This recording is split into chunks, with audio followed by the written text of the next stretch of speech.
I didn't introduce myself to Baba Sales. Greetings. You haven't met? Hello, I should have hello, introduced you. Yvette. I apologize. Greetings. Your presentation on the May 19th was absolutely on point. It was so impressive. Well, thank I you. really enjoyed it. I'm glad to meet you formally. Yes, yes, We have to meet in the flesh too. yes, Right? yes. I look forward to that. I look forward to that. Definitely. After we defeat the virus. Right? And all, It may take a while. and all the human viruses like Trump and company. It'll take a while, yeah. Yeah, it's no joke. His book on Malcolm X is a must too. Which one? From Civil rights. Brother Sales. Oh, Bill's book, yeah. Right, Oh, yes. The Black Liberation. I can't show it. I see it.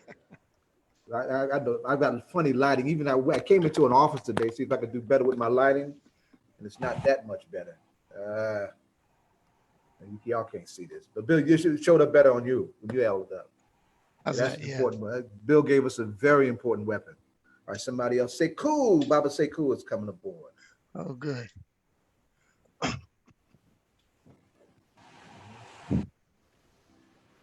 Bayyinah's got to jump on because Bayyinah and Sekou up first.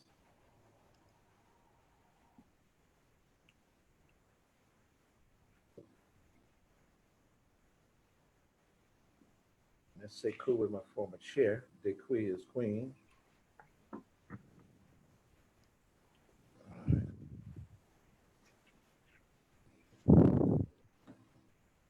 There he is. There you go, sir. Assalamu alaikum.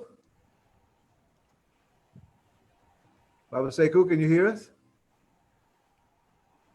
He's having volume issues.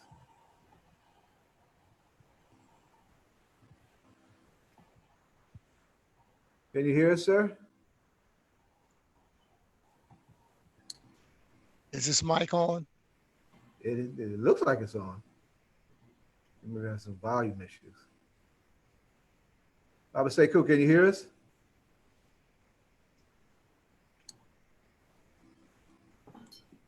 You either have to turn up your mic. It looks like it's on. Somebody else. It looks like your mic is on. Can you hear us, sir? He's having trouble.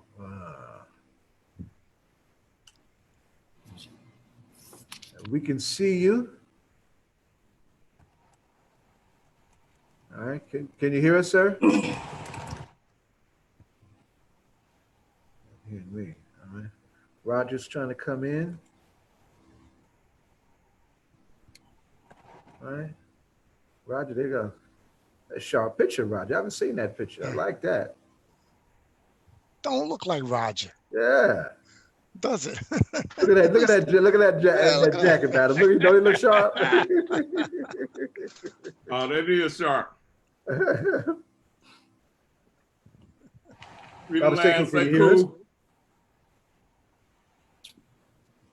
We can see him, but I don't think you can hear me.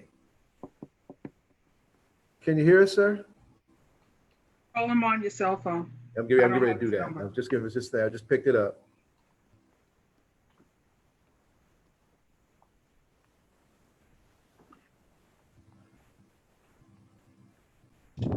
Look like he has some headphones on too. Yeah. Hey, Zay. Can you hear us, sir? I can hear you on the phone. I can't hear on the computer. Oh, I don't know what to do about that. I don't either. Sekou, did you join the with you using your computer audio? Go to the bottom of your screen, left-hand corner. Yes. Okay, you see where there's a microphone? Yes.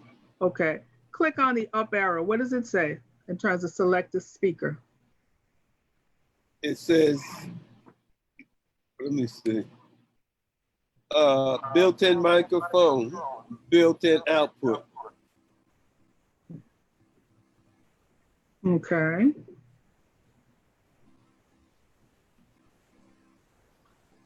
Try hanging up, try Let me see. Let me try this. Go to your volume. Maybe it's the volume. That's the first thing I thought. We can hear him. We can hear, well, I have him on the phone. You're hearing him on the phone. Oh, I see. The volume is up.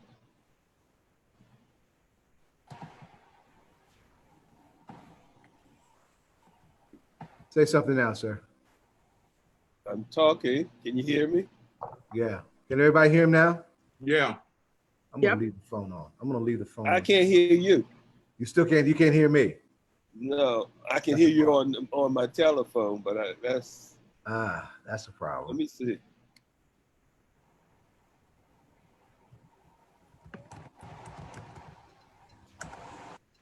All right. I guess say something, please. Mic check. Mic check. Can you hear me now, sir? No, I can't. What the heck is that? What the heck is that? Let's see. Auto settings.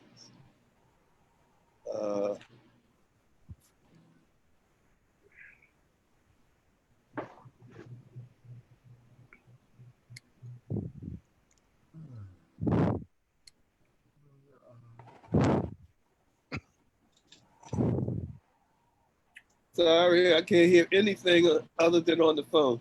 Yeah, we're trying to figure that out. Sir, go, can you go to the bottom left-hand corner? Yes, I can. All right. It says the video, look at the video icon, right? Yeah. There's a little arrow. Yes. Press that arrow, right? All right. And let's go to video settings. Let's see, because there's some sound things there. All right. All right. And up top it says settings, general, video, then audio. Let's see what we can do with your audio. Output level, I think that's your. You should see if you can move that to the right. See if that'll help. It's all the way to the right. Wow. And where it says test mic, how is that? Wait a minute, let me see something. Test mic. That's right, that's underneath it. I see it, but it's input is good. Yeah. Let's see. That's your microphone. We can hear you, but you got to be able to hear us.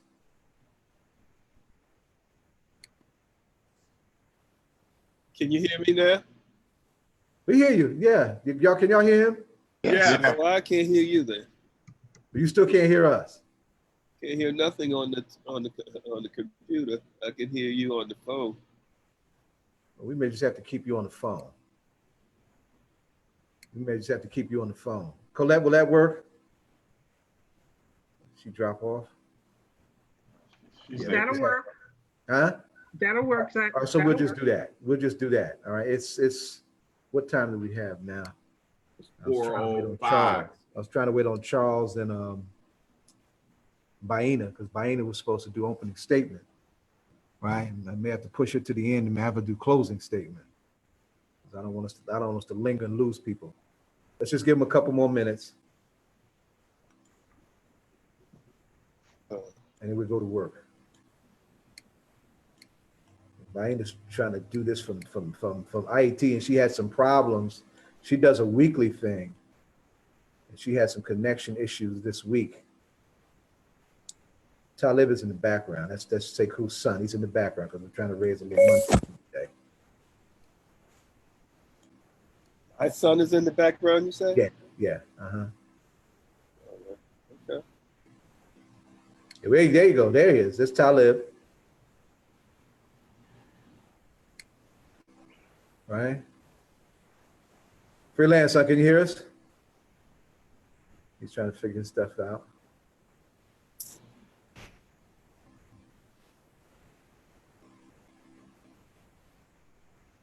Look like he's frozen. Okay.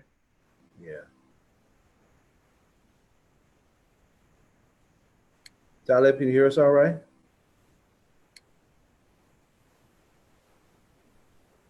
We got you covered either way. Yeah, he's struggling too. That's why we try and get these things in a few minutes early so we can figure this stuff out. Hey, Roger. Hey, what's up, Yvette? How are you? Good in yourself. Good. Chucho, ¿qué tal? Spanish very good, man. You're right. Mira, Roger practicando su español. Poquito, bastante. Muy poquito. I owe my Cuban comrades a big apology every time I run into them. You know, Baba Akinyele can roll though. When our last visit in Venezuela, you stayed gotta in fake it. it till you make it.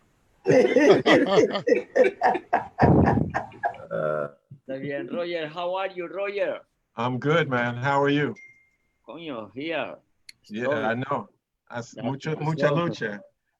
It's Like a little reunion. How about that? How The about that? bloqueo is very strong. Nine. No, it's very strong. We gotta give thanks to Brother Zayid for bringing us all together. No doubt. I'm trying to keep the fires burning. Thank God. Charles, this is Baba Charles. It's going to Charles Barron. Hey, Good. Talib. Greetings. All right. From New York, no? Uh-huh. Charlie. All right. You hear me? Yes, sir. All right, good to see everybody. All right. Now I'm waiting on, and then now I'm trying to wait on Queen Mother Bayyinah Bello, because she was supposed to set this off. I know she had some connection problems over the course of the week in Haiti, you know, but Haiti set it off in 1804 on its Pan-African front. That's right. Now, Akinyele, I want to get you and Bayyinah and James for Black August. Okay. Yeah, for Black August for real, you know. We'll do something, we'll splice that with some powerful spoken word artists between the generations. And that'll take the place of our Black August dinner that we did last year, right? Oh, okay. And we make our pitch, you know, and hopefully we'll get what we usually get or something comparable, you know, for the Rads inside, you know. Do you know the date? We're looking at not the 14th. The 14th is a Friday, and that's Boy Came On, and I know I couldn't get Bayyinah for that, right? So either the 15th or the 16th. That's Saturday or that's Sunday. Okay, let me put just put those. Baba, Akinyele, isn't your birthday around that date? It's the 10th. You Black August baby too? Yeah, Yes. Man. Two of us in here, aren't we? along with Shakur and Mutulu. That's right. Chokwe, yep. Mutulu is the 7th. He's the 8th. 8th, right. He's the 8th. Fred is the 30th, right? I'm the 14th. I'm Boy Came On, right? Yvette is the 5th. I'm the 5th. Right? Yeah. Black August all the way. Got that, Yvette. Honey and fire, baby. Honey and fire. That's what I'm talking about. Well, I hate to upset everybody, but I'm October 7th. Sorry. That's all right. Leapers are fighters. Leapers scrap. That's good. Hey, Brother Barron, it's good to see you. Zayid told me when you were struggling with the virus. Yeah, man. We're in our prayers. Oh, good to see you in recovery. Yes. Wonderful. You and Zayid, y'all were constantly in my prayer. Yes, I appreciate it. It worked. Ain't no lie about that. Yeah. You know? Peace and blessings, everyone. Can y'all hear me? Yeah. Talib, how you doing? Okay. I know my reception was good to keep going in and out. I'm in the middle of traveling. So, you know, I wanted to make sure I touch base with everybody. Good to see everyone. Good to have you, son. Good to have you. All right. Zayid. Yes, sir. Yeah, I was on a Zoom yesterday and found out something that I didn't know. There's a lot of stuff I didn't know, but at one point, people were having a problem. One person was fading in and out. They said if the people who weren't talking shut off their video, it widens the bandwidth, so then it improved the reception for the person who was talking. The video, audio and the video. That's the video. Yeah, with audio and the video. If you're not, so if we're not talking, shut off our video. I'm saying Okay. if that Bayyinah, becomes, she made I'm it. saying if that becomes a problem with Yeah. somebody who's speaking, yeah. Okay. Colette, Need more bandwidth, Colette's yeah. got my back because I'm the rookie That's at this. right. Right? I saw Okay, now Bayyinah Bayyinah's walk here. right in. Yeah. Okay, let's see if we get her sound together. She hasn't clicked in on her sound. Right? Gotta unmute herself. Bayyinah, you have to, Please, Bayyinah, unmute your you have mic. to unmute. Look like she's froze. Yeah, she's been having problems all week. Baba Sekou, how's your sound? Can you still hear us okay? I can hear you on the phone. I can't hear you on the computer. I said we'll just keep it like that. And we're gonna keep you're toward the front. So I can hear you. I can't hear the other folks. Okay, all right. We're gonna make that work. She still hasn't unmuted herself. Bayyinah, you gotta unmute, my queen. You have to unmute so we can hear you. Can you hear us? She's frozen. All right, we're almost there, y'all. We're almost there. We've got the players in place. We just got to figure out this last piece with her. And she just took her video off. Let me check us on Facebook.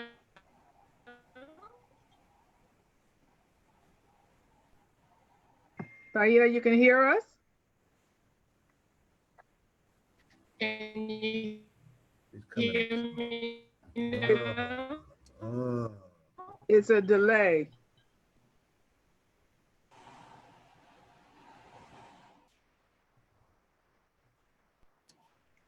Yes. There she is.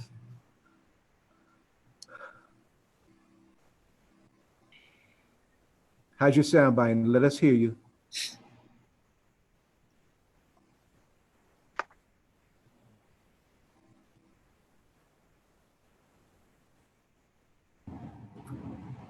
She's still struggling.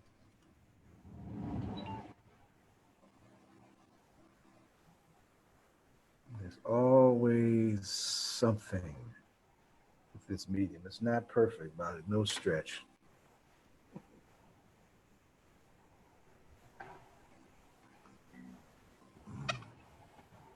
But it's the world we are living in. This pandemic cover.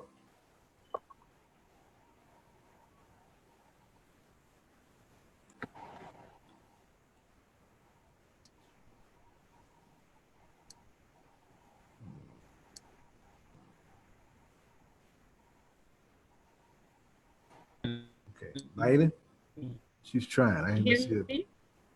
We can hear you. We can hear you. We can't see you.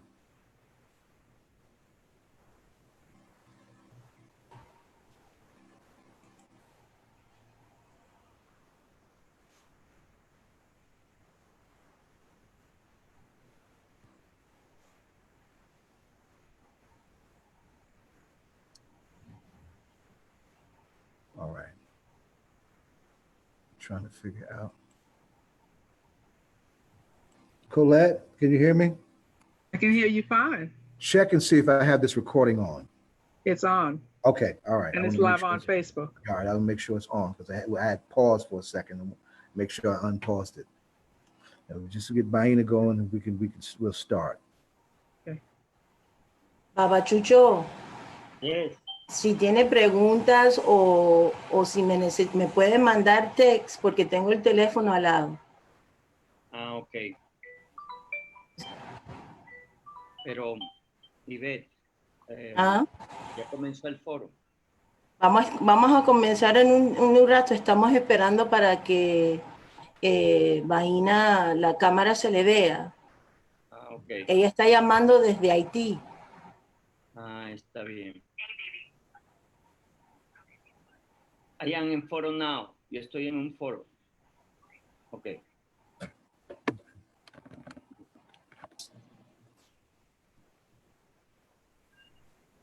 Okay. Yeah. All right. Still can't get. If there was something I could do on this end.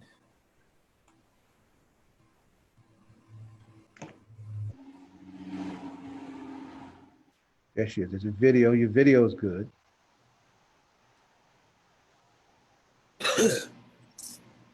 All right. Can you hear us? You have to unmute now, Bayyinah.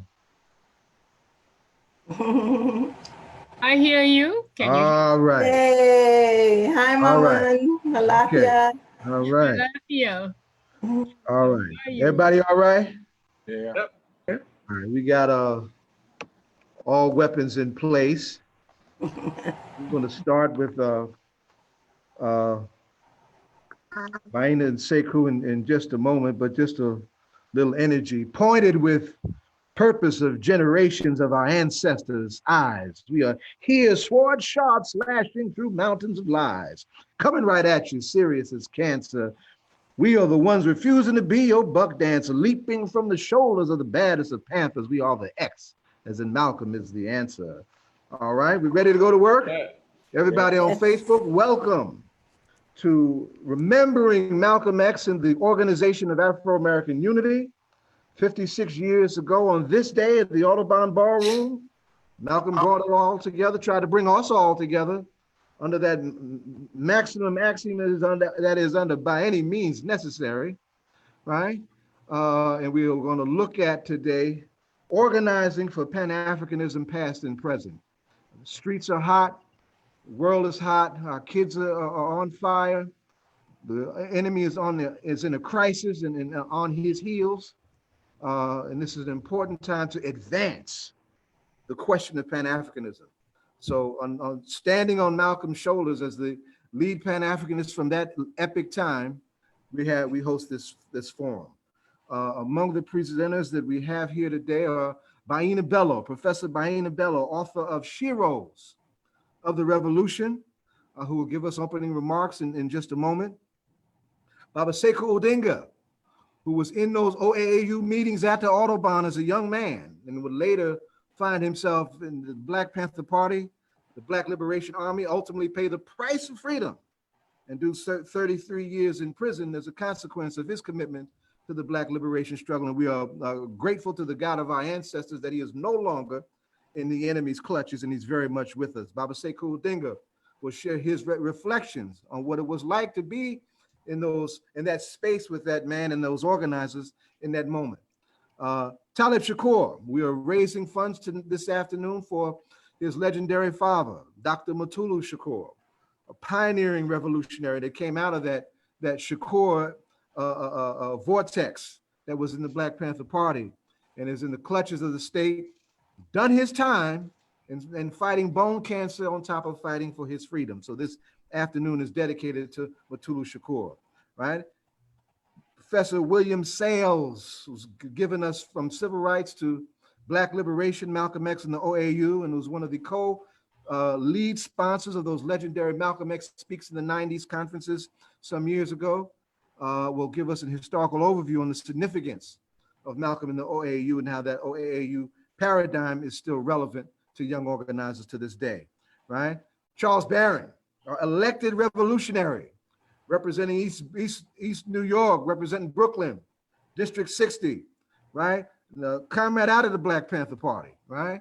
Elected revolutionary for sure. Will bring us some dynamics and what it means to make the deal with the local, what's on the ground today and what are our tasks today and why it's important to be able to see this and through the lens of Black power and Black liberation. Attorney Roger Wareham, one of our people's attorneys of the December 12th International Secretariat, right? Has been one of our forces from on the state side that has stayed true to connecting us to the international human rights arena around our struggle, right? And for the first time with us, Yvette Lepolata Modestin, Madam Lepolata, right? Nubian Butterfly, Cimarrona from Cologne for real, right?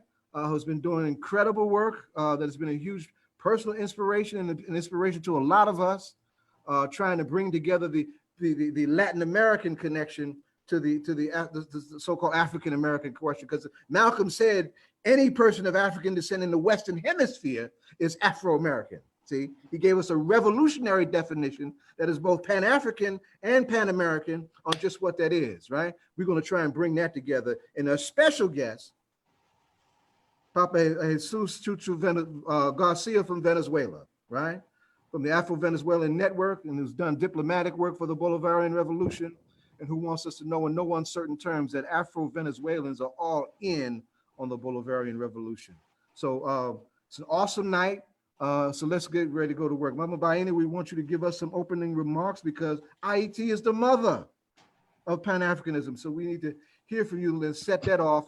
But before we get you off, I was telling Akinyele, I want to get y'all together for Black August in just a Mississippi minute. So we're going to build on that as soon as we get finished, right? Mama Bayyinah, please let us hear from you on the importance of IET to the emergence of this thing we call Pan-Africanism. Thank you, Baba Zayid.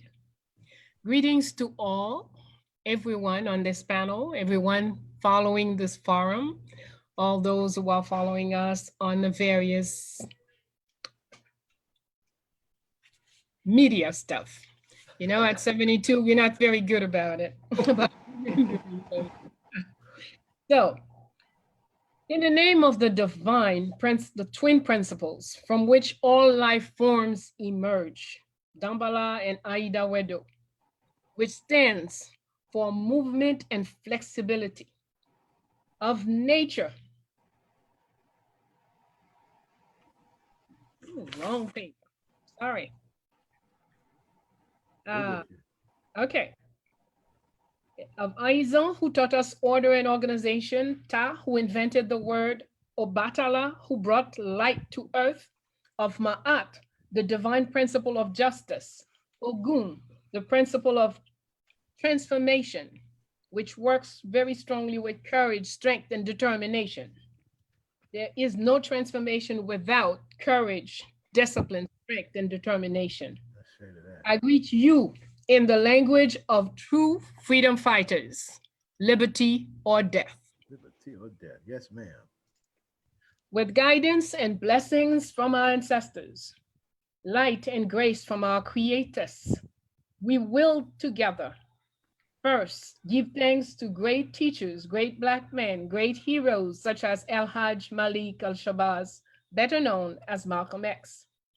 From our hearts, beloved brother Malcolm, receive the purest energy from what you need to carry out your new mission. Please send us the energies no longer useful to you so we may carry out whatever unfinished business you may still have on our planet Earth. I insist on our planet Earth. To quickly and efficiently cover this difficult subject, let's look at the principles of the Haitian Revolution. Number one, clear, distant vision. Number two, expression of global objective.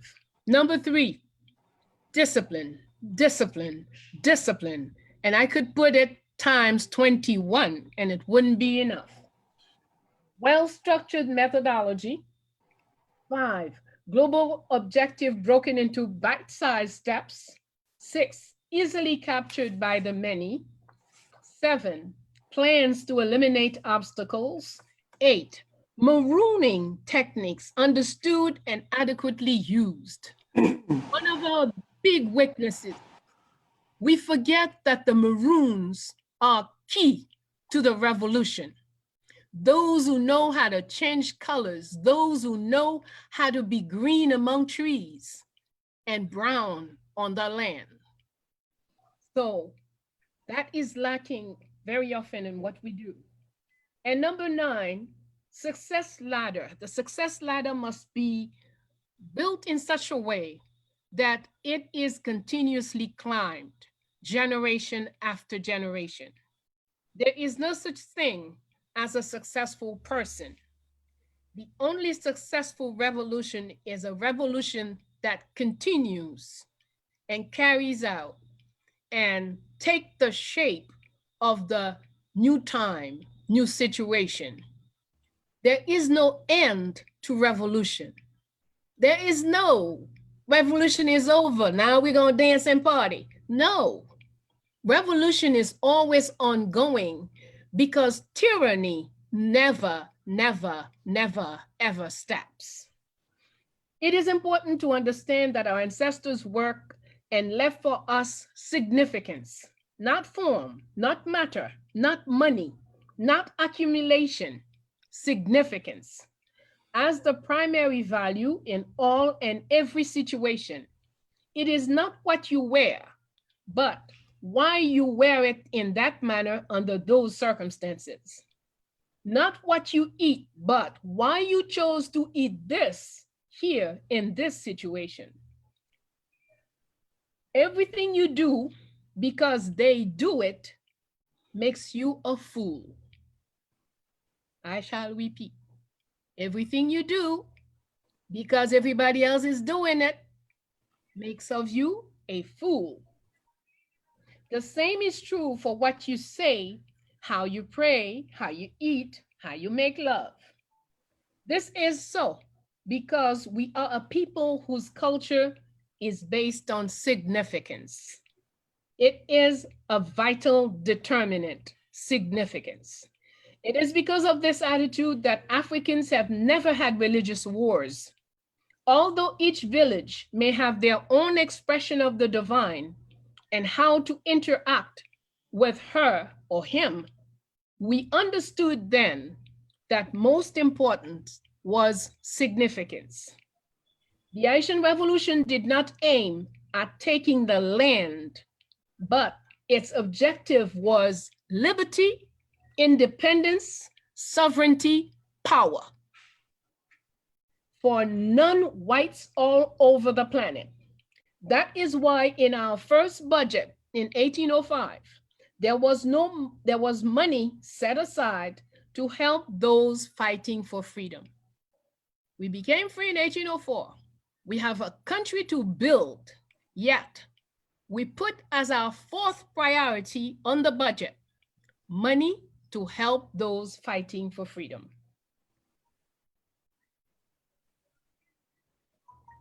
That is why Dessalines didn't hesitate to help South American freedom fighter Miranda when he was caught in huge trouble, being imprisoned by the French, chased around by the US military.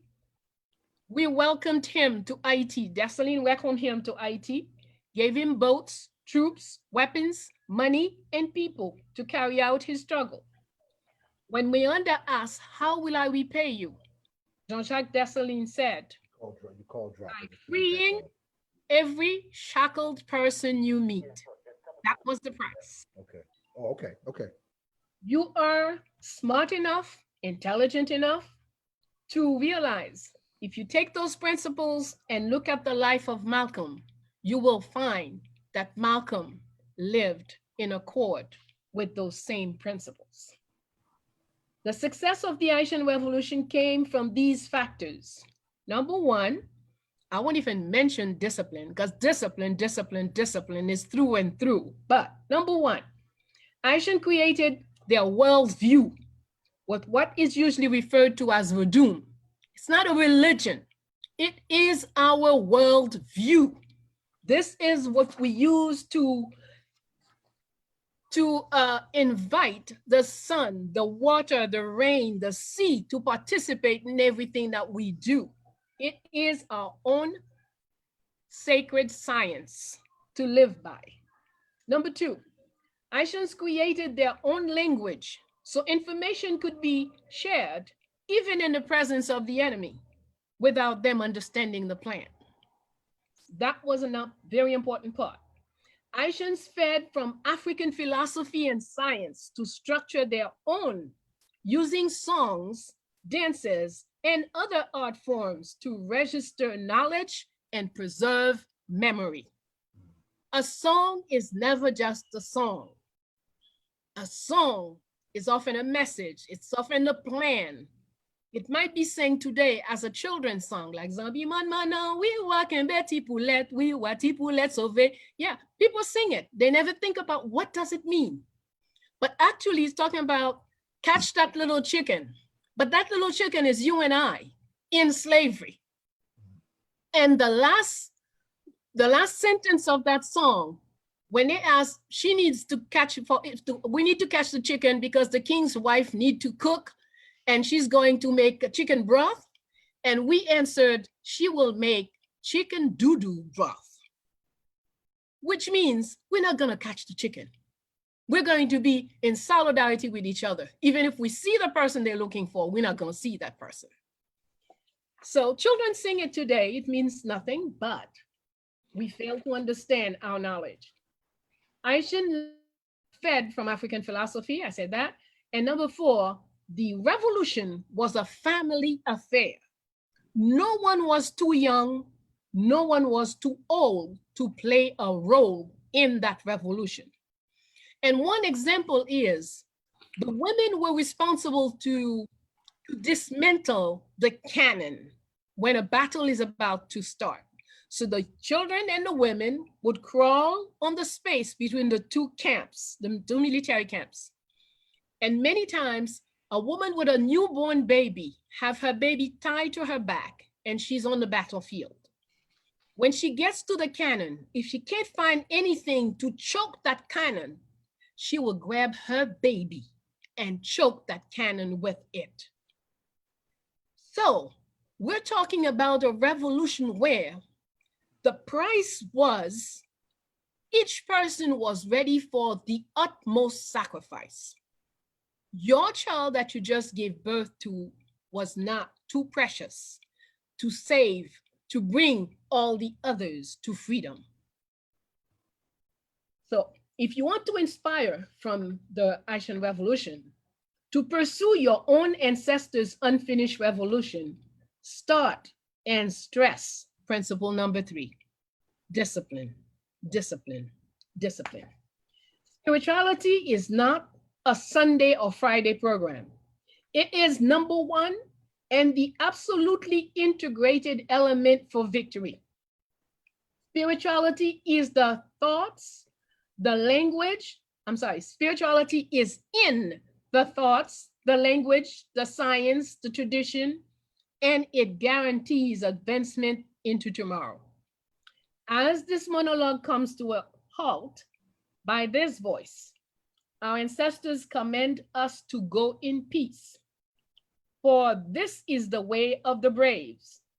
However, our ancestors order that we keep our shield, which is truth, up continuously, that we be always armed with justice in one hand and courage in the other, that we remain forever prepared for battle against tyranny with all the strength and determination of generations gone by, as well as those yet to come. The determination of those gone by, as well as the determination of those yet to come. Our ancestors beg us to remember that winning the battle within is most important, and winning the battle within is the only guarantee to winning the battles without. Thank you for your attention. Hotep. Ashe. Ashe. Very strong. That. Yeah. That's loaded. Fully loaded.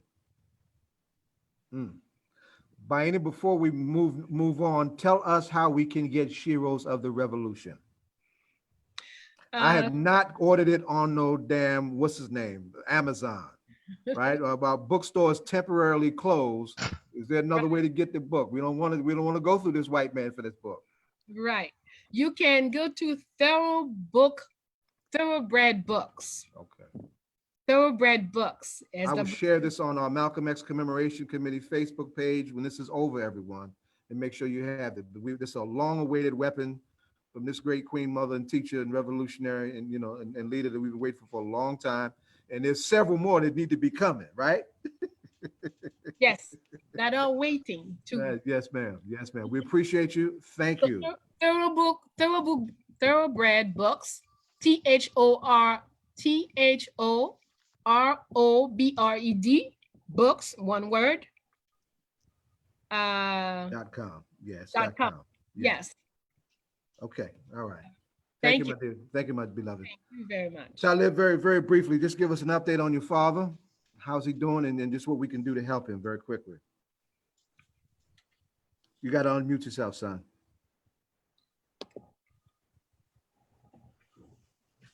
Here we go.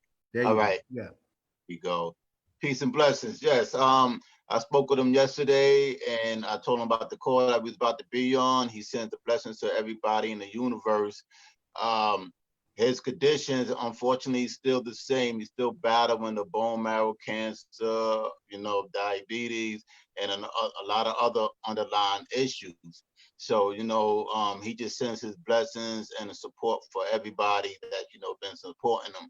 How you can support is, please, if anything, donate to family and friends of Mutulu Shakur, and that will be helping out a great deal.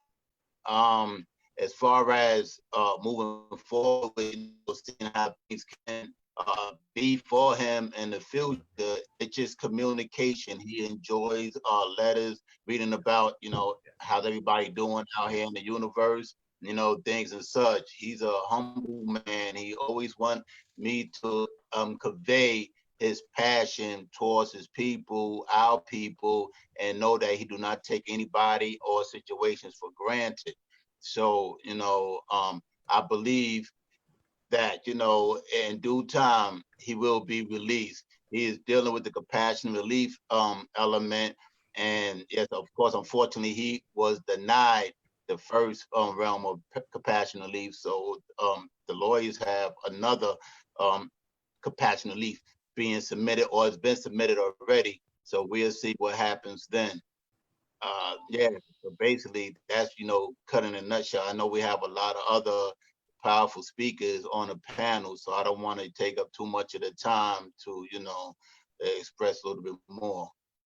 Thank you for that, son. I want everybody to remember that we're building on two important webinars. On May 19th, that we did for Malcolm's birthday, and on African Liberation Day, we did December 12th movement. December 12th movement gave us a powerful webinar on the state of our affairs around this COVID pandemic that was very important to appreciate. And it's all about moving the work, at a very critical time. This is year 5 of the decade of the Afro-descendant, right? And we need to really start looking at where should we wind up come year 2024. Our kids are in the street. How are we maximizing this to move this forward? On May 19th, we raised $500 for another political prisoner, for Sundiata Acoli, a COVID survivor. We're fighting to get him out in the same way. We have a serious crisis with Jalil Muntakim, who's fighting that now, and who's actually given his release, and a Black attorney general blocked it.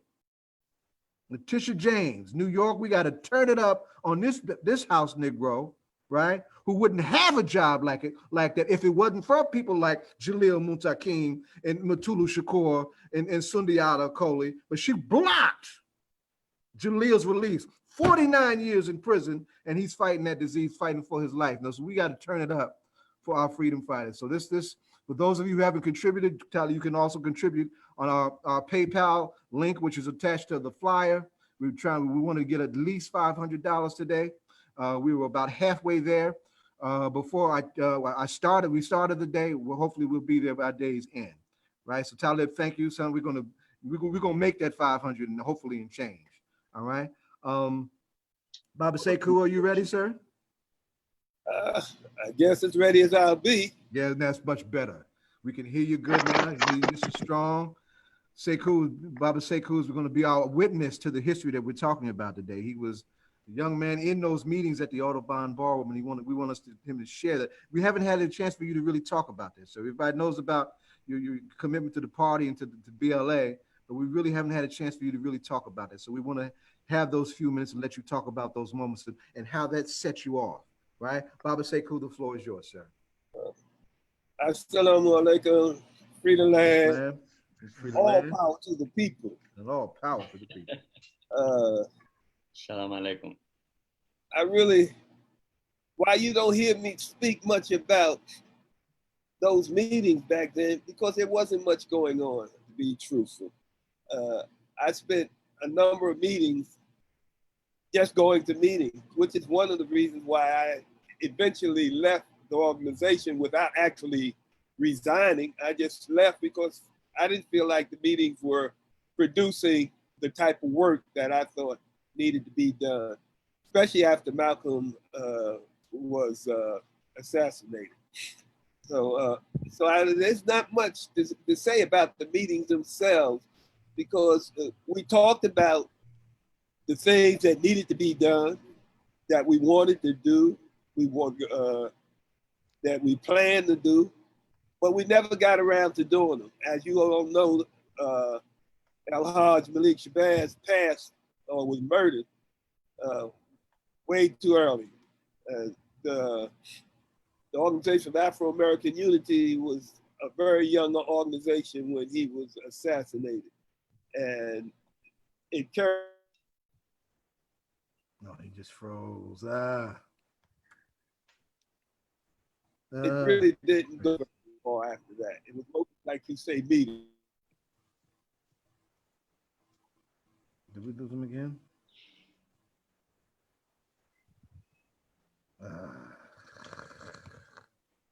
Just gotta wait for it to unfreeze. Is he still on your phone with you? No. He said he started picking it up from his computer. Oh, I see. Mic check.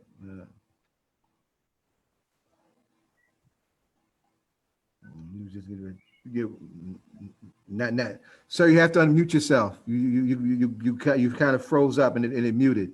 Oh, all right. Can you hear me now? Yeah. What? Hey, you froze up just as you was laying out the importance of Malcolm's assassination and the the shortcomings of the work. Well, anyhow, what I was saying was that Malcolm spoke a lot about revolution, and today we don't talk that much about his revolution. That's why I was thanking the sister for opening us up to speaking about revolution. The Haitian Revolution was something he spoke about often also. Today is a really important time in our history, I think, because our young folks are looking for something and looking for a direction, looking for a way of carrying this struggle forward. And I think we need to interject revolution. What does revolution mean? Malcolm said revolution was about land and bloodshed, and I don't think what he was calling for was bloodshed. I'm definitely not calling for bloodshed right now, but I think what he was trying to say was that for us to get this land, we have to be ready to shed some blood and to do some bleeding ourselves, which we always doing anyhow. But I think it's important to know that it goes both ways, that revolution, he said, was about change, about tearing down the old and building up the new, about a colonial people becoming a free people through revolution, and we don't talk about that enough today. That's something I think that we try to soften up Malcolm's message to the people to make it more digestible for white folks. But that wasn't Malcolm's way. Malcolm had no problem saying what he wanted to say, telling the truth.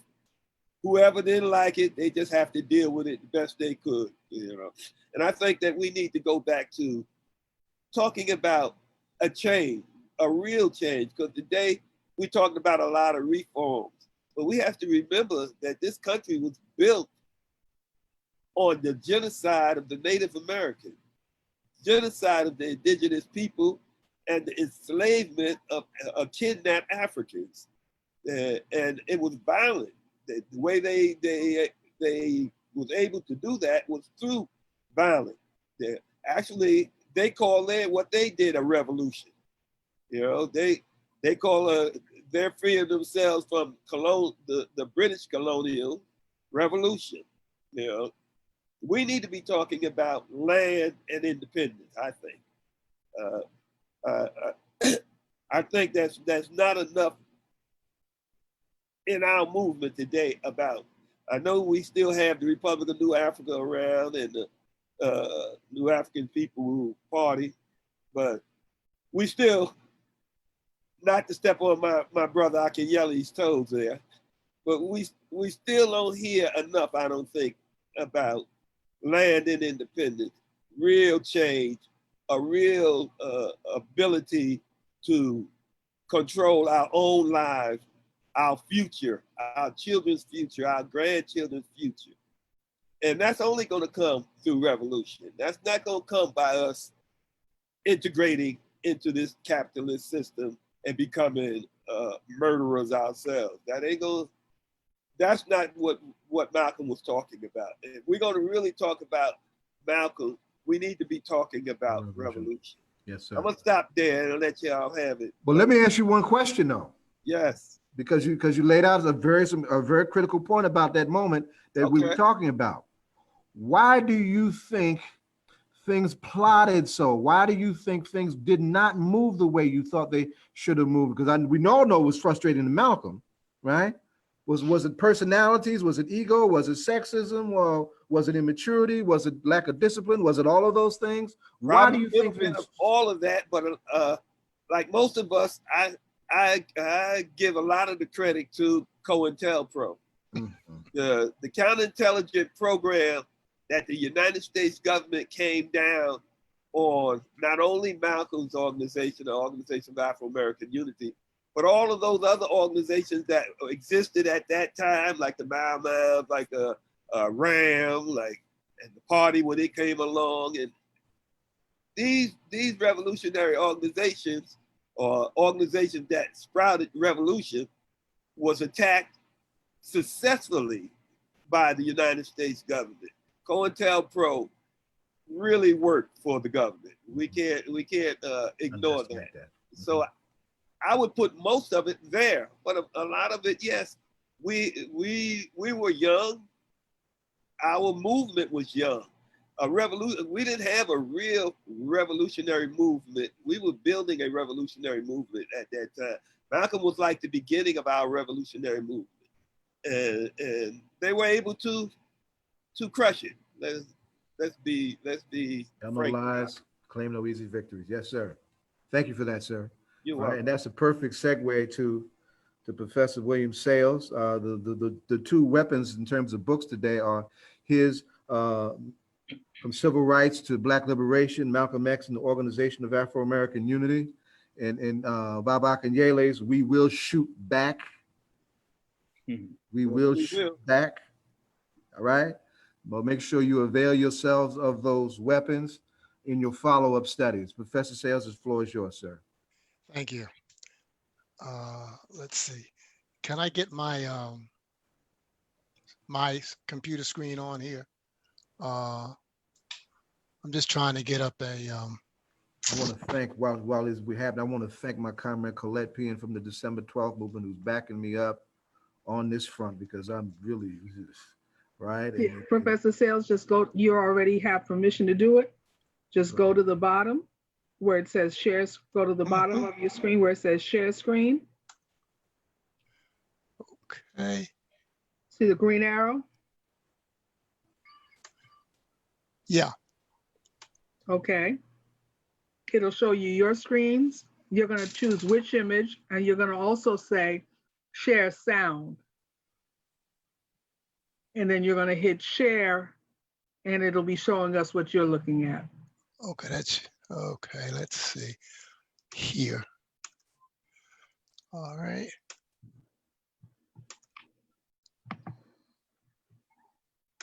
Good. And when you okay, and yeah, I guess that's it. Are we ready? Good. I'm so glad to be here this afternoon with such a distinguished panel of scholars and activists on the occasion of the anniversary of the founding of the Organization of African American Unity. But I want to start with an organization that came into existence just a little bit earlier, the Organization of African Unity, which was established on the 25th of May, 1964 in Addis Ababa, Ethiopia. One of the main advocates for the OAU's establishment was Kwame Nkrumah, Ghana's first president. Some of the key aims of the OAU were to encourage political and economic integration among member states and to eradicate colonialism and neocolonialism from the African continent. And what's so interesting is the close link between the OAU and the emergence of the OAAU, and also how Kwame Nkrumah, who was in a sense one of the important mentors of Malcolm X, was himself also mentored by African American and Caribbean intellectuals who are very important people in the Black radical tradition.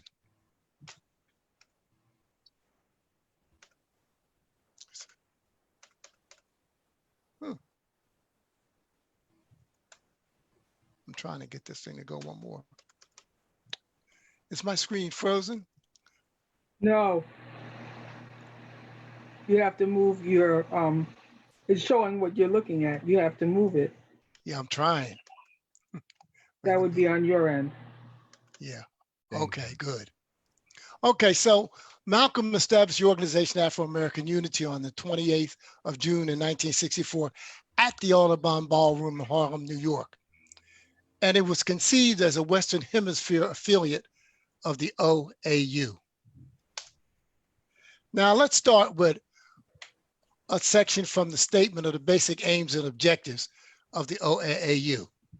The organization Afro-American Unity, organized and structured by a cross-section of Afro-American people living in the USA, has been patterned after the letter and spirit of the Organization of African Unity, dedicated to the unification of all people of African descent in this hemisphere and the utilization of that unity to bring into being the organizational structure that will project the Black people's contribution to the world. Persuaded that the Charter of the United Nations, the Universal Declaration of Human Rights, the Constitution of the USA, and the Bill of Rights are the principles in which we believe. And these documents, if put into practice, represent the essence of mankind's hopes and good intentions. Desires that all Afro-American people and organizations should henceforth unite so that the welfare and well-being of our people will be assured. Therefore, resolve to reinforce the common bond of purpose between our people by submerging all of our differences and establishing a non-religious and non-sectarian constructive program for human rights. Probably the most important sector of the preamble to the OAU founding document. This whole process of creating the OAAU came at the end of a long period of change in the thinking and activities of Malcolm X. Between 1963 and 1965, building on earlier lessons and experience, Malcolm X went through a transition in his thinking. In 1962, he started to move beyond the Black religious nationalism of the Nation of Islam. By early 1964, he was firmly established as a secular Black revolutionary nationalist. But by early summer of that same year, 1964, he was firmly established as steadfastly committed to what I've called Pan-African internationalism. This move from Black religious nationalism to Pan-African internationalism paralleled Malcolm's advocacy for a move beyond civil rights to a demand for human rights, for a move beyond the domestic focus to an international focus. Pan-African internationalism required that the OAAU put Africa into the equation of Black liberation. The OAAU's international focus was anchored in Pan-African unity. Its domestic focus was anchored in Black unity, which would be achieved through the creation of a Black united front. That Black united front Malcolm wanted his OAAU to be. The goals and objectives of the OAAU's international program was to establish an international identity for the Afro-American people as a legitimate liberation movement with status and rights under international law. To achieve these aims and objectives required three things. First, a Black psychological rapprochement with Africa. Second, going to Africa and pleading our cause. censoring America's genocidal conduct toward Black people and recruiting continental support. And lastly, with African support obtained, going to the United Nations and the World Court and indicting the United States before the world. The OAAU had 3 tactical objectives in building the Black United Front domestically. First, attack the internalization of oppression through advocacy of self-defense and the launching of a cultural revolution. Secondly, attack Black powerlessness through independent Black politics, a focus on mobilizing the people and depending on the internal economic resources of the Black community, a struggle to control the affairs of the Black community for our own benefit. And last, secured a working relationship with the civil rights movement. The OAAU was to be led by working and unemployed people with the equal participation of women in leadership positions. It was to pursue political power and independent Black politics outside of the two-party system. Most important, the OAAU was committed to revolution by any means necessary, including urban guerrilla warfare as a means of self-defense. It regularly held rallies around popular issues like police brutality, housing, and education. It had a propaganda vehicle in its newsletter, The Blacklash, edited by Peter Bailey. The OAAU also ran a liberation school under the direction of Jim Campbell. Its education committee was chaired by Herman Ferguson, later a political exile and a prisoner persecuted by J. Edgar Hoover. Malcolm did not create the OAAU by himself. His ideological evolution was an end product of input from a variety of individuals, organizations, and tendencies among our people. In the immediate sense, we can identify several important influences on Malcolm's evolving thought.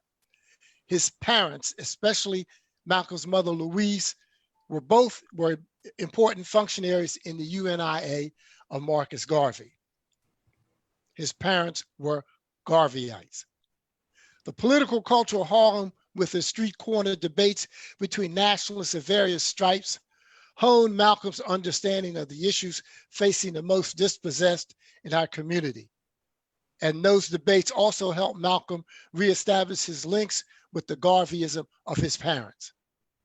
The expatriate African-American community in Ghana, especially Julian Mayfield, Maya Angelou, Alice Wyndham, and Vicky Garvin, facilitated his access and exposure to the radical Pan-Africanism of the Casablanca group of African nations. Mm-hmm.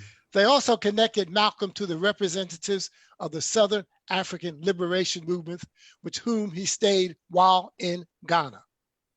Closer to home, Harlem-based radical intelligentsia like John Henry Clark, editor of Freedom Ways, the Renaissance man and former editor Muhammad Speaks Sylvester Leaks, and John Oliver Killens, creator of the Harlem Writers Guild, worked closely with Malcolm through the spring of 1964 to formulate and bring to fruition the OAAU.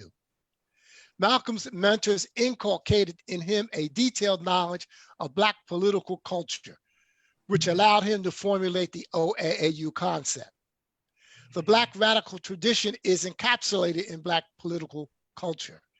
Everything Malcolm advocated during his OAAU period rested upon the bedrock of the Black radical tradition.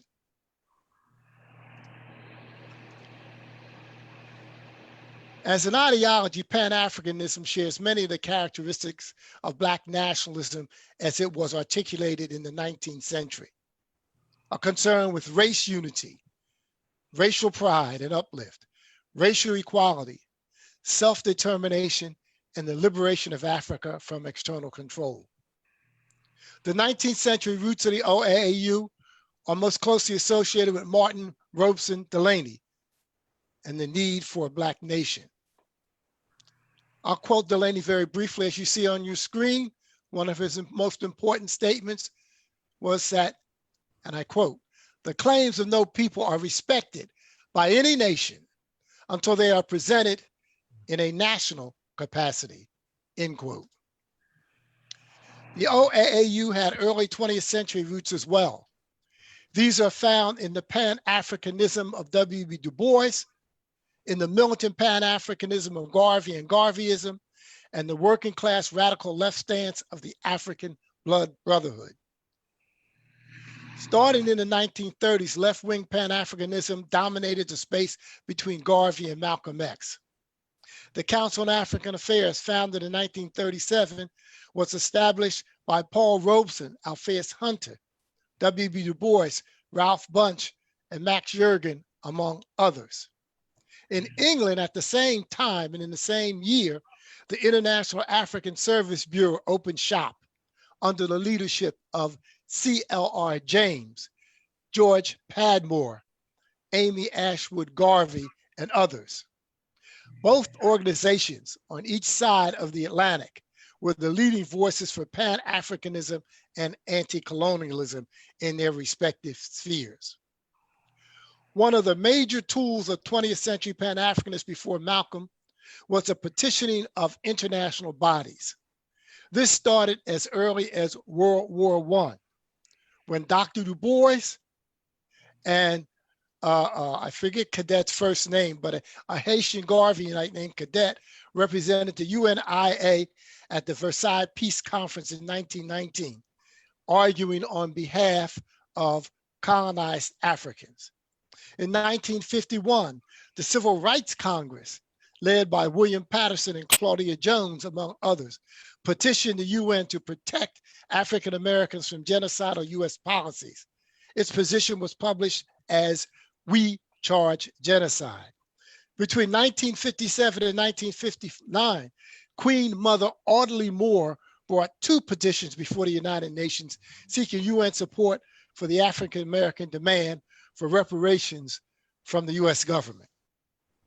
Malcolm X built on these historic initiatives by reintroducing them into the international debate in the era of African independence and the end of formal European colonial control. He sought to place the African American people squarely in the motion to destroy colonialism and racism. In this, he was only partly successful. Malcolm X was given observer status at the OAU, but not allowed to address the body directly. He was, however, allowed to submit a memorandum on the condition of Black people in the US. The OAU's response was lukewarm, but it did acknowledge the ongoing struggle for civil rights in the US. Whenever feasible, we can say, more militant African states would embarrass the US at the UN by exposing the hypocrisy of criticizing conditions in the continent while police dogs bit children protesting in the United States for their fundamental rights. The OAAU and Malcolm X were viciously repressed by the security apparatus of the American state. 4 days after the founding rally of the OAAU, this was on July 2nd, 1964, FBI head J. Edgar Hoover issued the following directive to all 50 FBI bureau chiefs, and I'll quote the salient part. Quote, this is what he said: there is indication that Little, he refused to call Malcolm, there is indication that Little has aligned himself with subversive groups, and this matter must be immediately investigated, and if feasible, a counterintelligence program will be initiated to publicly discredit Little, end quote. Here, Hoover is simply joining a concerted attack launched on Malcolm and his OAAU by the United States State Department, the Central Intelligence Agency, Navy and Army Intelligence, and the intelligence bureaus of the New York Police Department and the New York State Police. These agencies arranged and facilitated Malcolm X's assassination. With Malcolm X, even with his sister Ella Collins, without Malcolm X, even with his sister Ella Collins' intervention, the young OAAU floundered. But the OAAU has left a legacy through the Revolutionary Action Movement, RAM, through the Student Nonviolent Coordinating Committee, SNCC, through the Black Panther Party, through the African Liberation Support Committee in the 70s, along with the National Black Independent Political Party and the National Black United Front, through the anti-apartheid movement of the 80s, and BRC, the Black Radical Congress of the late 90s and the early 2000s. Into the 21st century, the Durban initiatives and the representations of the December 12th movement at the UN in New York and Geneva show that the Black radical tradition exemplified in Malcolm X and the OAAU remain alive. The unparalleled worldwide support for the Black Lives Matter protests demonstrates that Malcolm X yet lives and the struggle for human rights and Black folks endures. But we must tell no lies nor claim no easy victories. In the midst of the current crisis, what must Pan-African internationalism mean? Where is Africa today? Africa currently suffers from both the legacy of colonialism and new forms of imperialism. Today, financial imperialism involving Western capitals using the IMF and World Bank to overburden African economies with debt and force their governments to enact policies such as privatization that put the interests of foreign capital over local labor. Africa's new leadership has been reduced to agents of Western exploitation of the continent's resources and peoples. Conflict is increasing in resource-rich Africa, where sales of raw materials finance mercenaries and purchases of foreign weapons. Most resource-based conflict occurs in very poor countries with weak governments that often align with foreign companies to market their resource globally. The United States is now in the forefront of the military recolonization of Africa. Its Africa Command, AFRICOM, is present in all but a few African countries.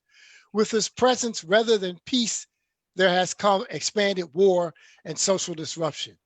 We might ask, in its present condition, what can Africa do for us? But that is the wrong question.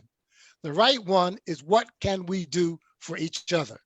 The concept of reciprocity inherent in the concept of Pan-Africanism is more important than ever in the area of Black leadership classes throughout Africa and its diasporas. Those of us in the diaspora must be Pan-Africanists to the end, of course, for cultural reasons and for traditional and ancestral ties, but above all, for practical political reasons. Our political destinies are tied together. African Americans will not be free until Africa is truly free. We must make contributions here in America to rid our ancestral motherland of the scourge of foreign control. Thank you, sir. Okay. That's a full background. Thank you, sir. Thank you. All right. Let's move ahead. Let's see. At the Bill, you have to at the same place you right. Yeah. There you go. Right. Okay. How are we on that? Okay. Good. Assemblyman Barron, we're going to have you go next because we know you have to join another webinar in just a few minutes. So we want to hear from you. One of the unique places in your work, you're one of the true, not just a true in the sense that your sincerity and your commitment on the electoral front, but you're on the ground. You do stuff the old-fashioned way and do your stuff on the ground. So we want to hear your thoughts on where we are today on the ground with important issues and how we use this lens to move these issues away. When we talk about the ethnic cleansing or the gentrifying of our communities, the scourge of police brutality, the list goes up all the way up to the whole question of reparations. What are your thoughts as to how we move this forward? The floor is yours, sir. Thank all of you. Black power to my brothers and sisters. Black power. More power to the people. This is probably one of the most opportunistic times for Black radical tradition. This is probably one of the more pertinent times to talk revolution and radical solutions. And if we don't do it now, I don't know if this time is going to happen again. But honesty compels me to say we have to challenge some of our philosophical and ideological concepts of like Pan-Africanism, because there's a lot of petty bourgeois African leaders embracing Pan-Africanism. And in the name of Pan-Africanism, a lot of these African leaders are wedded to, as my brother said, to the World Bank and to International Monetary Fund, and it's bastardizing Pan-Africanism. So when we speak of that, we got to make sure that we make it clear that this is not the Pan-Africanism of Asajifo, Dr. Kwame Nkrumah, or Patrice Lumumba, or any of those who really, you know, expressed it in a very sincere way. But on the ground, you know, one of the challenges in our Black communities, Mao Tse-tung said something very, very important, that the intellectuals have to go to the field and deal with the peasants so that they can help the peasants develop their mind, and then the peasants can have the intellectuals develop their hands, labor, get dirty. So oftentimes, a lot of intellectualism never gets dirty on the ground, and a lot of our hardworking grassroots folk don't develop ideology. Any movement without ideology, without a real philosophy, is like flying a plane without radar. You're going to crash, or you're not going to know where to land. So we have to develop that ideology. So I've been fortunate on the ground when we analyze power. In the 60s, we said Black power. We did the Black, got our dashikis and changed our names, Kawaii theory, and did Kwanzaa, and we did African studies and all the campuses, but we didn't do the power. We never really did the power. What is power? How do we acquire it? And how do we maintain it? And how do we use it for revolutionary ends? And even if you use reformist tactics, it has to be for revolutionary ends. It cannot be reform is the end. So in East New York, my beloved East New York and Brooklyn, when I first moved to East New York, my wife and I, Council Member Inez Barron, we've been living in East New York for about 30 some odd years. Prior to that, I grew up on the Lower East Side of Manhattan in the Lillian Wall projects. I know y'all call them housing developments now. I call them projects. That's where I met Mark Holder and Tony Martin from the Black Panther Party. And they came down, we used to debate. And then I went up to the Harlem chapter, and we used to bring our papers down to the Lower East Side. And I got a chance to meet a brother that I thought was powerful. He wrote a piece, Capitalism Plus Dope Equals Genocide. And my brother, I'll never forget him. He was just an awesome, awesome brother. He moved to Tanzania, but Setwayo, brother Michael Tabor. Mm-hmm. And so when we used to go up to the party, and I remember seeing Joseph, my brother Joseph, the baby Panther, you know, Jamal Joseph, and everybody was thinking as soon as we sit down that we would be given some weapons or something to go out and do something. They threw books at us, here's your weapons. So we had to do a lot of reading and ideological development. And then when we get to the Lower East Side, I met Felipe Luisiano, who was with the Young Lords on the Lower East Side with Richie Perez. And then they were connected in Chicago to Chacha Jimenez and Fred Hampton. So I was in the midst of all of that, developing my ideology. Most of my leadership came from the Reverend Herbert Daughtry and the Black United Front. I became his chief of staff and went across the country building chapters of the Black United Front. But then I said, we got to get some power because we having conferences and reading these books, but whoever controls your environment politically and economically, culturally and socially, and the means of production and the land will determine whether you live or die. And so I narrowly focused on East New York. The first thing we wanted to do is to get rid of the neo-colonial Black puppets of the Democratic Party.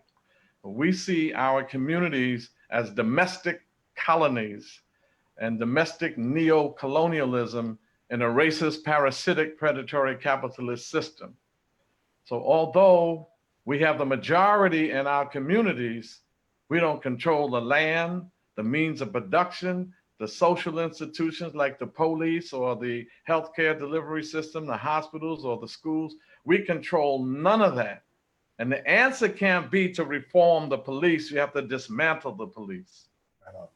The answer can't be that we need a new president of Brookdale Hospital and he has to be Black because he could be a Black colonial administrator. We need to dismantle the structure at Brookdale and have more independent, radical Black community control of an institution like that. The man can't be, we need more Black teachers. We need more Black principals. We need more Black police officers. We need to radically, systemically change the structures of those institutions and put Black radicals with the consciousness of a revolutionary consciousness in these positions. So the first place I looked, because we were doing a lot of protesting and reacting to issues like police brutality, we did a lot of that. But I was saying, every time we do that, we don't turn mobilizing around an issue into organizing for power. There's a big difference between influence and power. When you have to march, scream, demonstrate, and persuade people in power to make decisions in your best interest, that's influence. When you have the seat of power, where you can actually make decisions even without a demonstration, that's power. So I looked at the city council when I said, what is the power of a city council member in a local community? And we got to keep it very local. And we got to organize the African working class. And I agree with my brother Sales that the liberation and unification of Africa has to be central to the liberation of African people everywhere in the diaspora, but it has to come from the African working class and not the petty bourgeois African leadership class that's embracing Pan-Africanism now and fooling a lot of our people. So we looked at that and we said, okay, the city council determines, they passed the budget. The city council has the power to determine what's going to be built on city-owned land. And the city council passes all of the municipal legislation and they have oversight over all the city agencies. And it's a monolithic body. It's a single body in terms of a political structure. It's not a bicameral body. It's a unicameral body. So whatever you do in that city council, that's it. You don't have to go to a Senate. You don't have to go to assembly and get them both and then a governor. If you get 34 votes in New York City, it overrides a mayoral veto. So 34 votes, you got the law.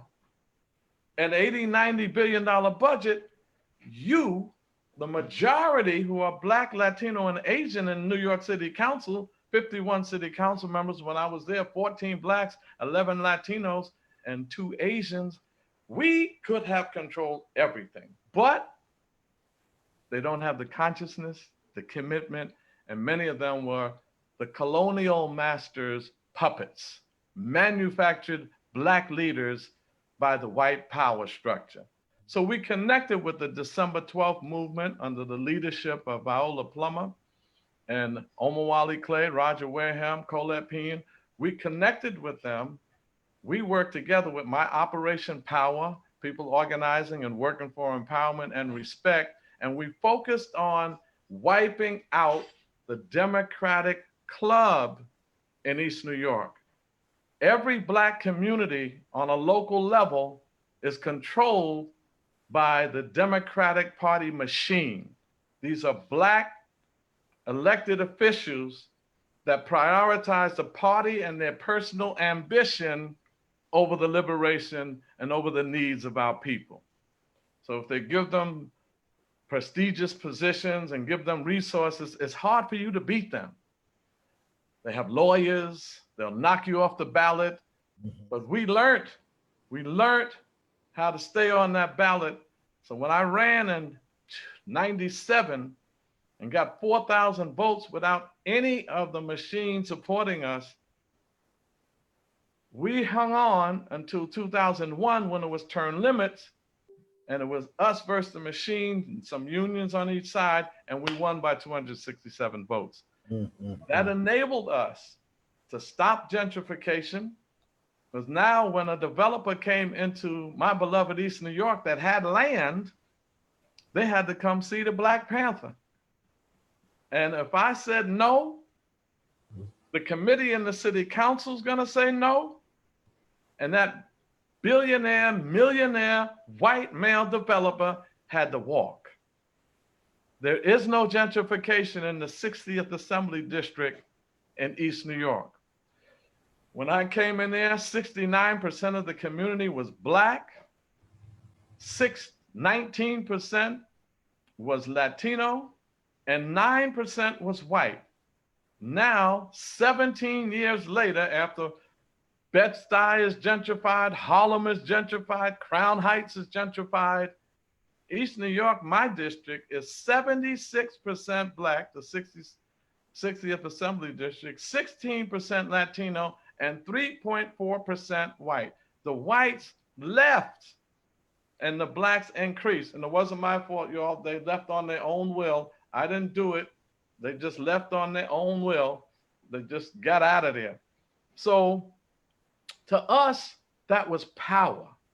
And then we tried to work this internationally, or nationally, shall I say. So we got together with Omali Yeshitela and the African People's Socialist Party and the Black is Back Coalition.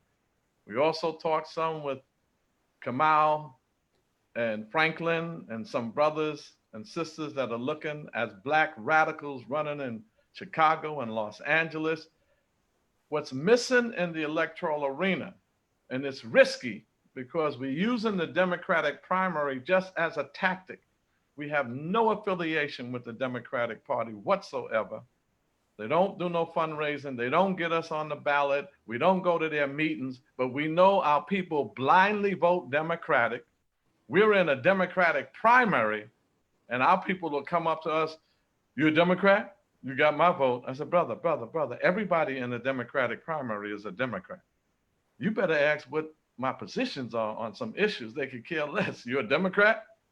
So we have to bust through that by building an independent Black radical political party. We're still working on that. But in the meantime, and it's risky, and I say it's risky because if you get some Black radicals elected, they flip on you after they get in. Yes, they do. They become influenced by the Democratic Party or their personal ambition, or they become overly pragmatic, and pragmatism goes before principles. So we're looking at that, and we're looking at African internationalism so that we can connect that with the local politics. We stop gentrification, and if you really want to do something about police brutality and crime in our communities, it can't be police containment. It has to be economic development. It has to be job creation. And these economies have to be built by us. So we don't offer Black capitalism as a solution. You got to be careful when we say we got to have Black this, buy Black, Black, Black, Black. Everybody Black's not Black, and y'all know that. So we got to make sure we don't do all of this work. And I'm looking on TV the other day, and here comes Bob Johnson, the Black capitalist who gave up BET to the white folk, talking about building an independent Black party called the Black Lives Matter Party. Right. So he said we need leverage, not revolution, not change, but leverage against the Democrats and the Republicans. Leverage. He's talking about reparations, Bob Johnson now. So we need $14 trillion, I guess, to put in the stock market or in some bank he's talking about. And then he'll give every one of us $350,000. We can't let them co-opt the movement on reparations, the movement on revolution. And Sekou Odinga is correct. We have to talk revolution. It is so beautiful in the Operation Power. We got grassroots people, didn't have no real ideology, just say, we appreciate your honesty and you fighting hard for us and you bring in some material benefits. Amilcar Cabral said it best. Our people are not fighting for ideas in your head. They're fighting for material benefits, a future for their children, mask no difficulties, tell no lies, and claim no easy victories. So when we talk to our people, I say, I'm not talking empty rhetoric. Yes, I can get you a job. I got you 2,000 jobs. Yes, I can get you an affordable place to live. I stopped gentrification. We did our movement. You can get an apartment in East New York, 1 bedroom, for $700, $800 a month. You can't even get a studio anywhere in New York for $700 a month. So I said, now that I did all of this, are you coming to our Liberation Saturday so we can talk revolution? Because if you get a job, even if you get reparations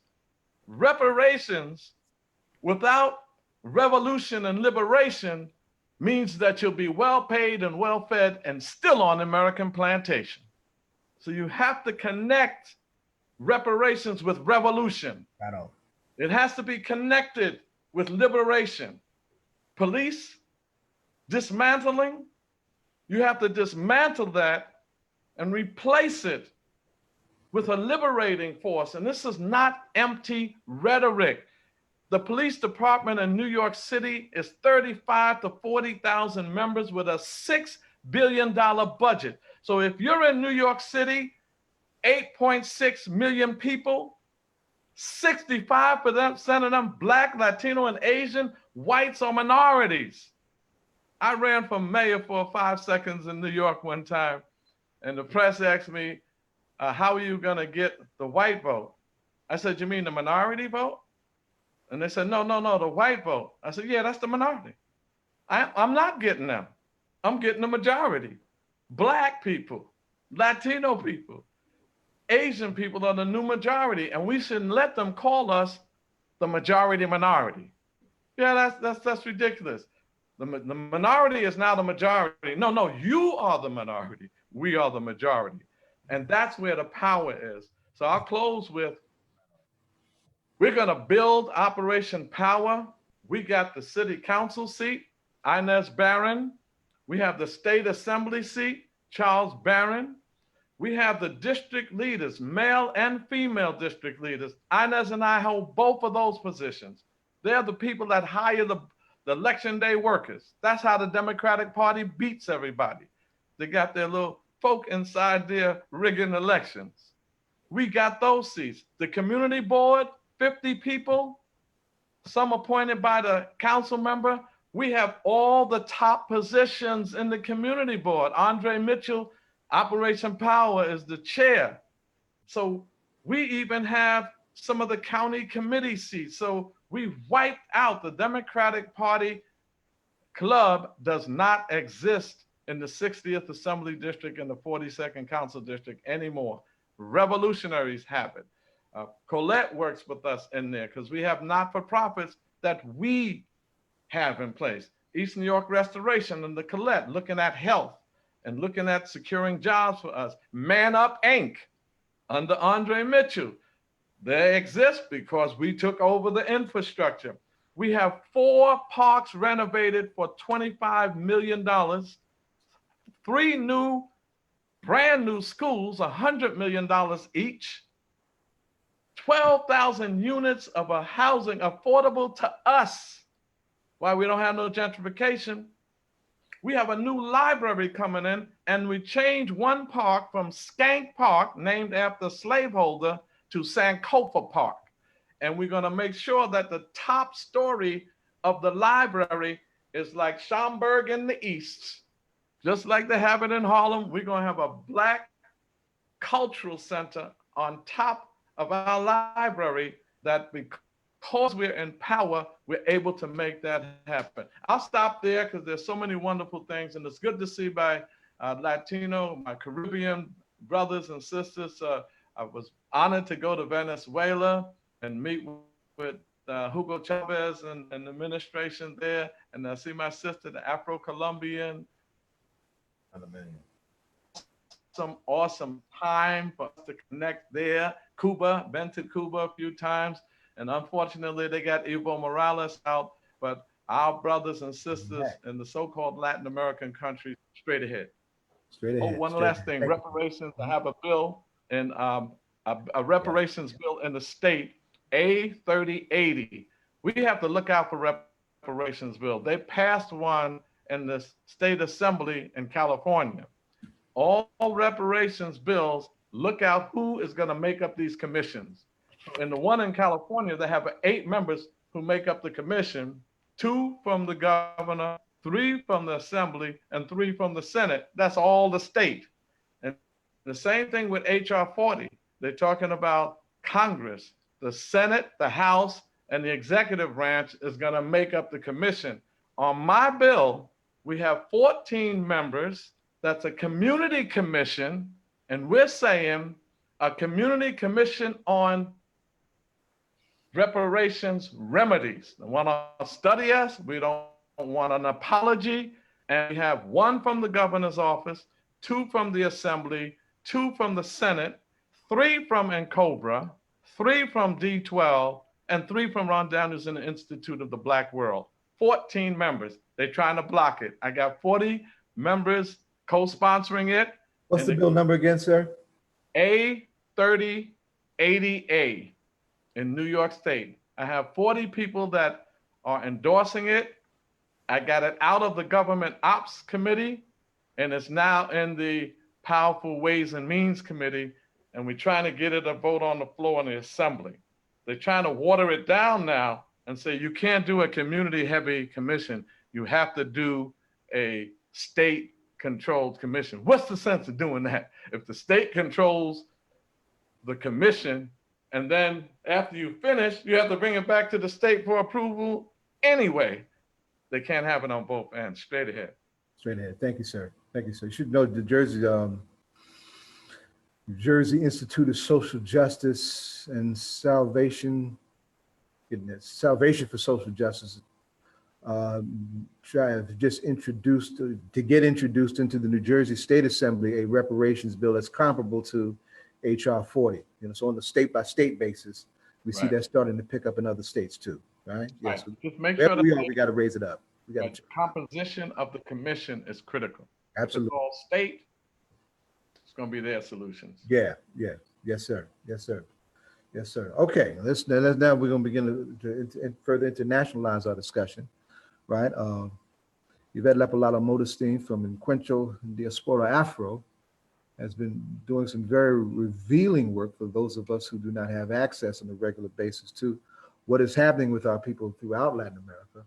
And it has been powerfully revealing. We were originally looking to do this in response to the COVID pandemic because there have been some very important organizing remedies that our people have been using, drawing on their traditions to be resilient. So we're not hearing of, in some places, our people as being as devastated as someone would have us to be, as we had been, more so here in the States, I would dare say, than perhaps anywhere else in the world.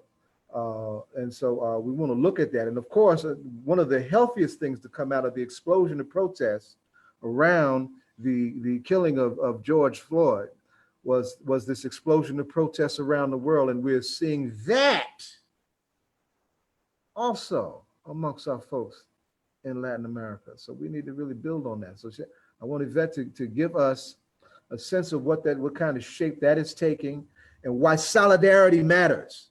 See, Pan-Africanism is cross-fertilization. We inspire each other.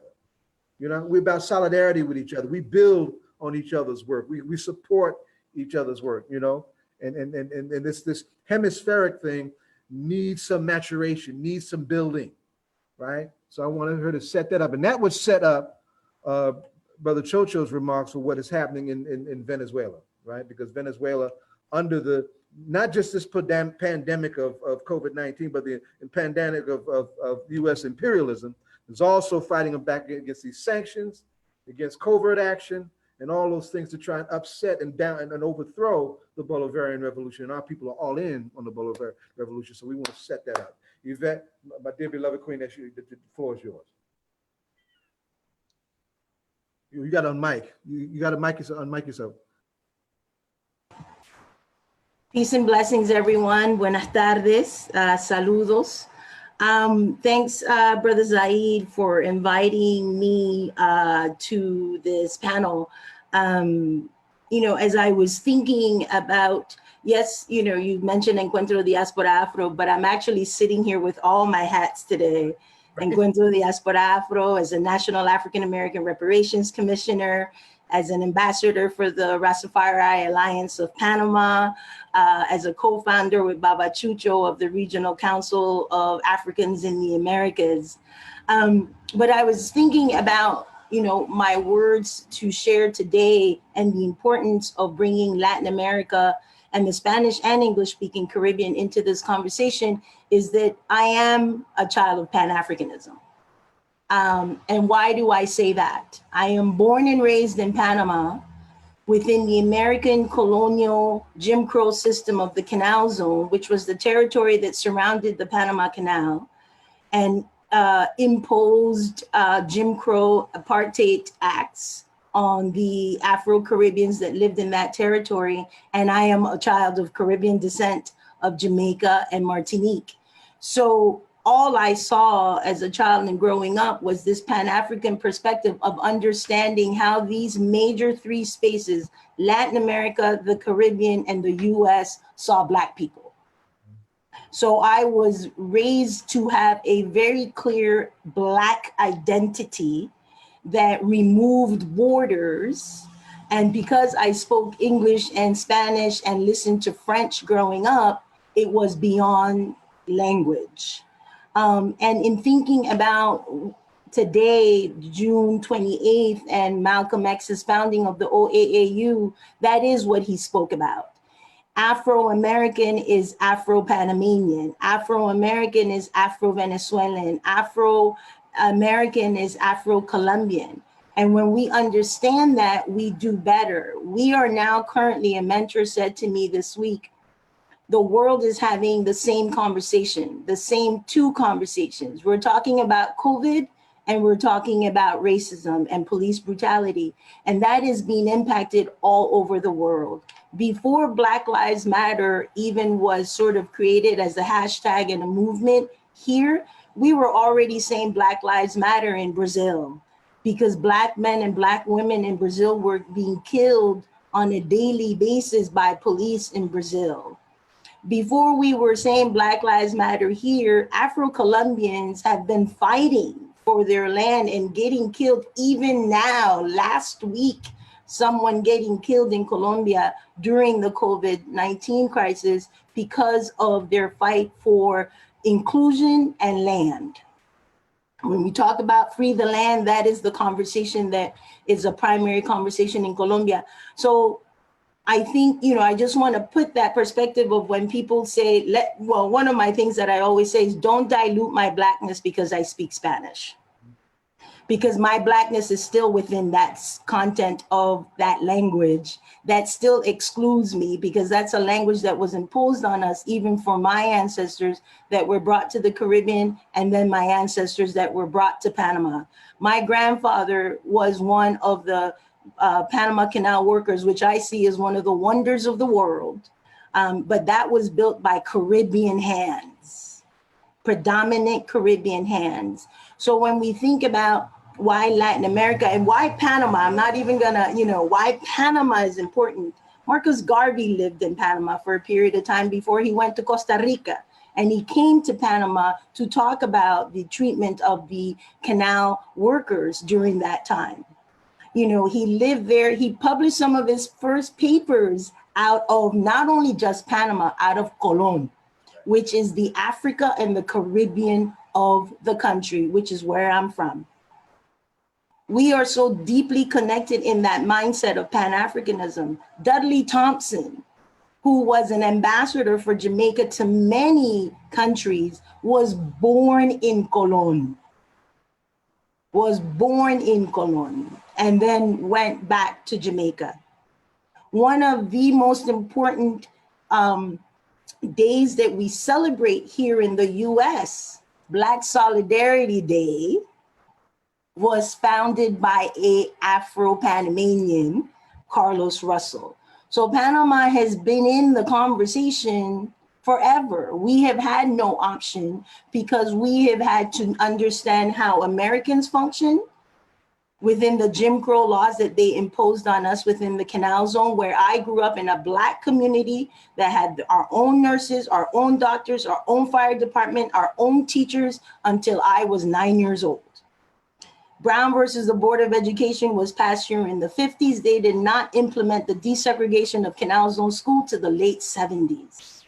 So we understand an American context. So when I came here, I was stunned at this lack of understanding of an African perspective that connects us based on our common experience to a certain extent. I can't sit here as one of the few women on this panel without highlighting the fact that all of this was also done with the force of women. One of the strongest spaces in Latin America right now is the network of Afro-Latin American, Afro-Caribbean women in the diaspora, of which I am the diaspora coordinator. And we will be 28 years old next month. Out of that space comes the current Vice President of Costa Rica, Epsi Campbell Barr. Out of that space came Ana Irma Rivera Lacen, one of the first women lawyers, directors of the law school in Puerto Rico. Out of that space came Dorotea Wilson, one of the top Nicaraguan feminist activists. You know, we, the women, are leading this conversation right now in Latin America. You know, Francia Marquez out of Colombia, who won like a version of the Peace Prize for her fight for the land in Colombia.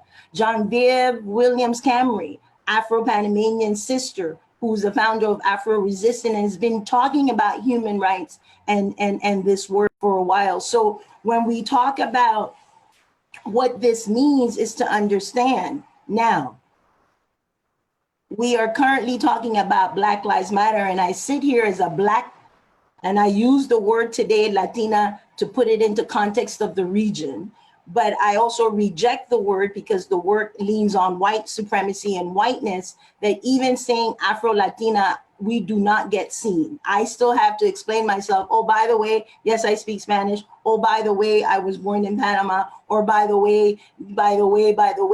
And the only thing that's getting in the way of them hearing and seeing me is the color of my skin and the clarity in which I move with in understanding my Blackness and my Africanness. So this is also a time for Latin America to not see this conversation as an other, but to see themselves in the conversation. This country has set it up that Latinos use Latino as a race, and Latino is not a race. People need to have a conversation about their racial makeup, and we are predominantly over 200 million people of African descent in the region. But when we sit here in the US, we lean on whiteness, and when you turn on Telemundo and Univision, you don't see anyone that looks like me. So we don't have a conversation that is an inclusive conversation because there's a denial of that conversation happening because, oh my, what a powerful day it would be when we all see each other beyond borders and language.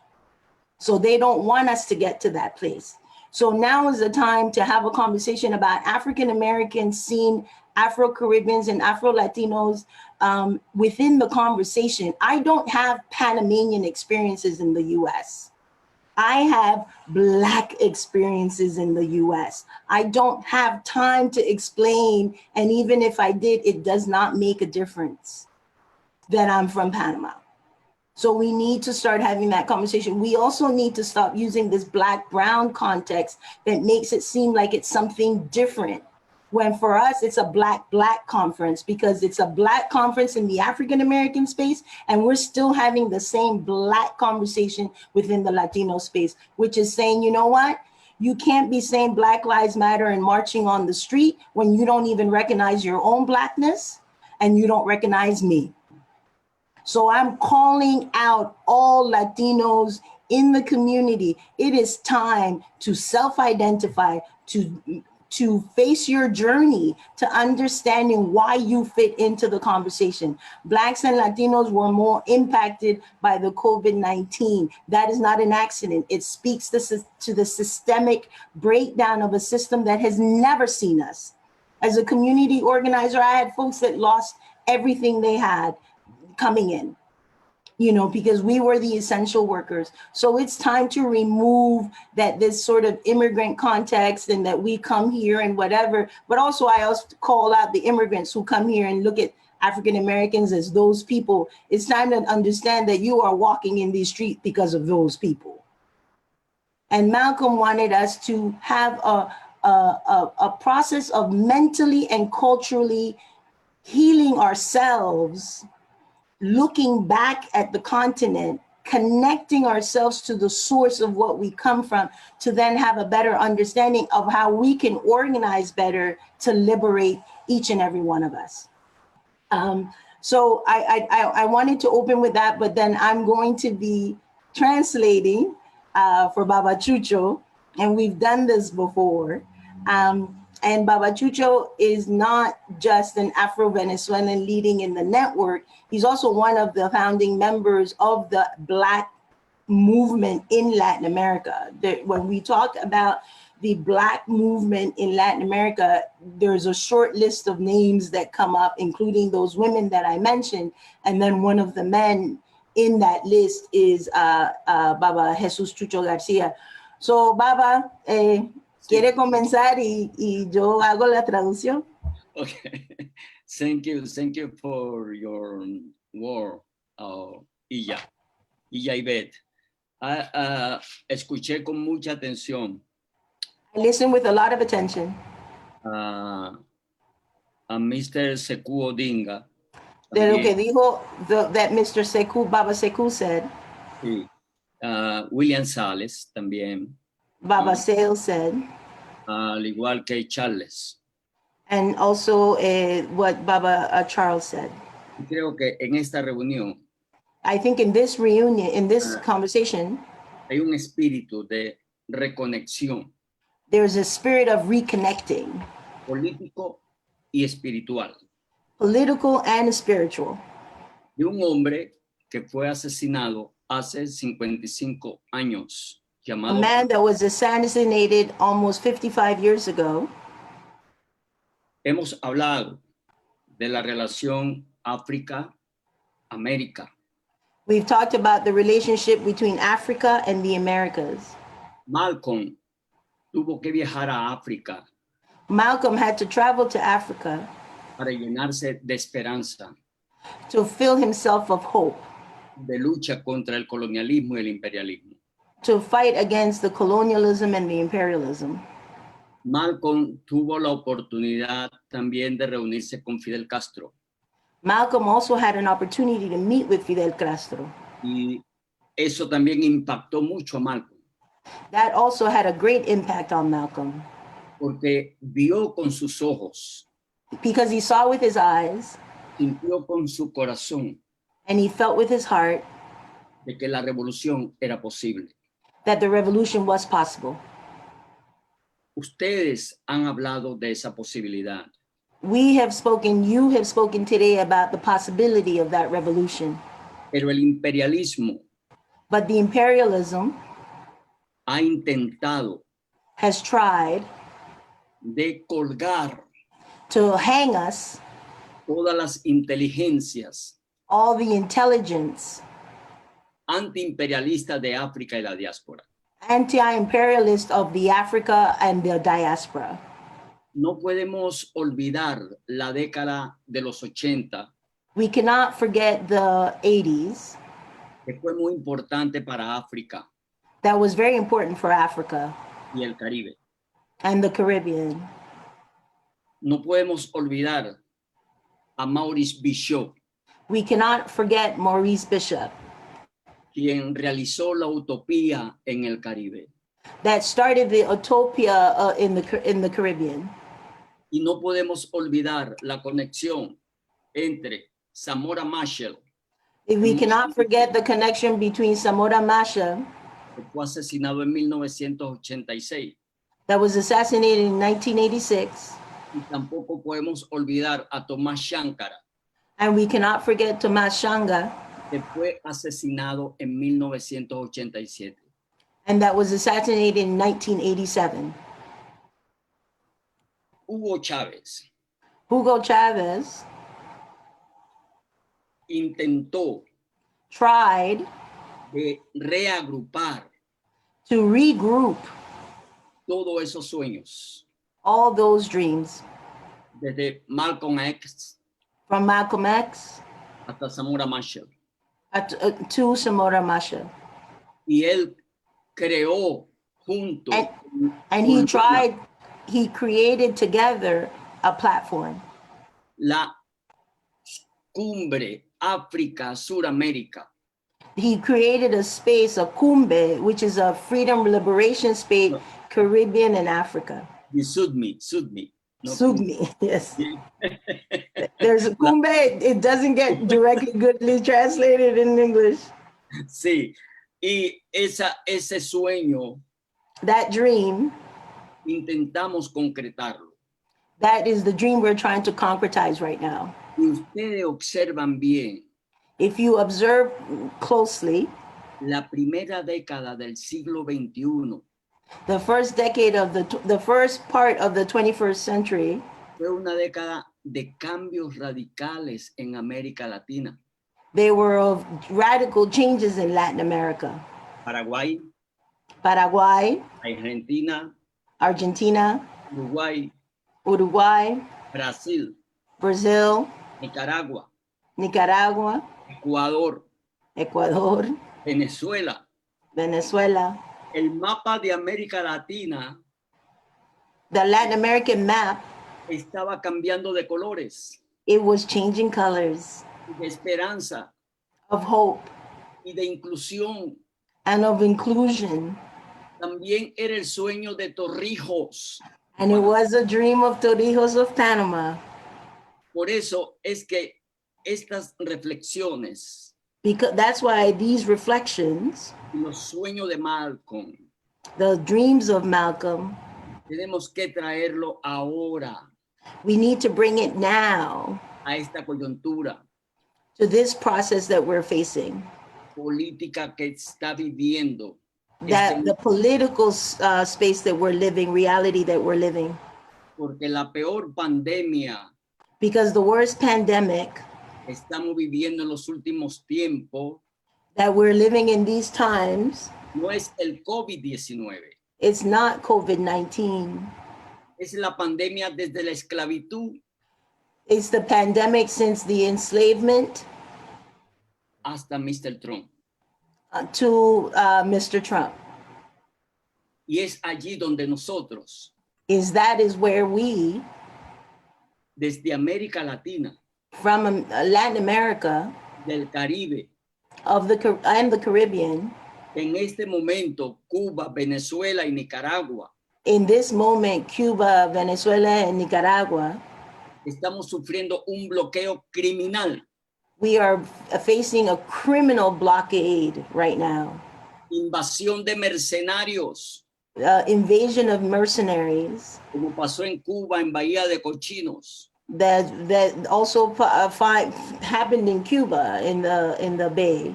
Y como pasó aquí en mayo. And also what happened in Venezuela in May. El imperialismo ha hecho. The imperialism has tried to break down and destroy. Durante 20 años. Almost 20 years. Han intentado 5 golpes de Estado contra Venezuela. They've tried 5 coups against Venezuela. Y han fracasado. And they have failed.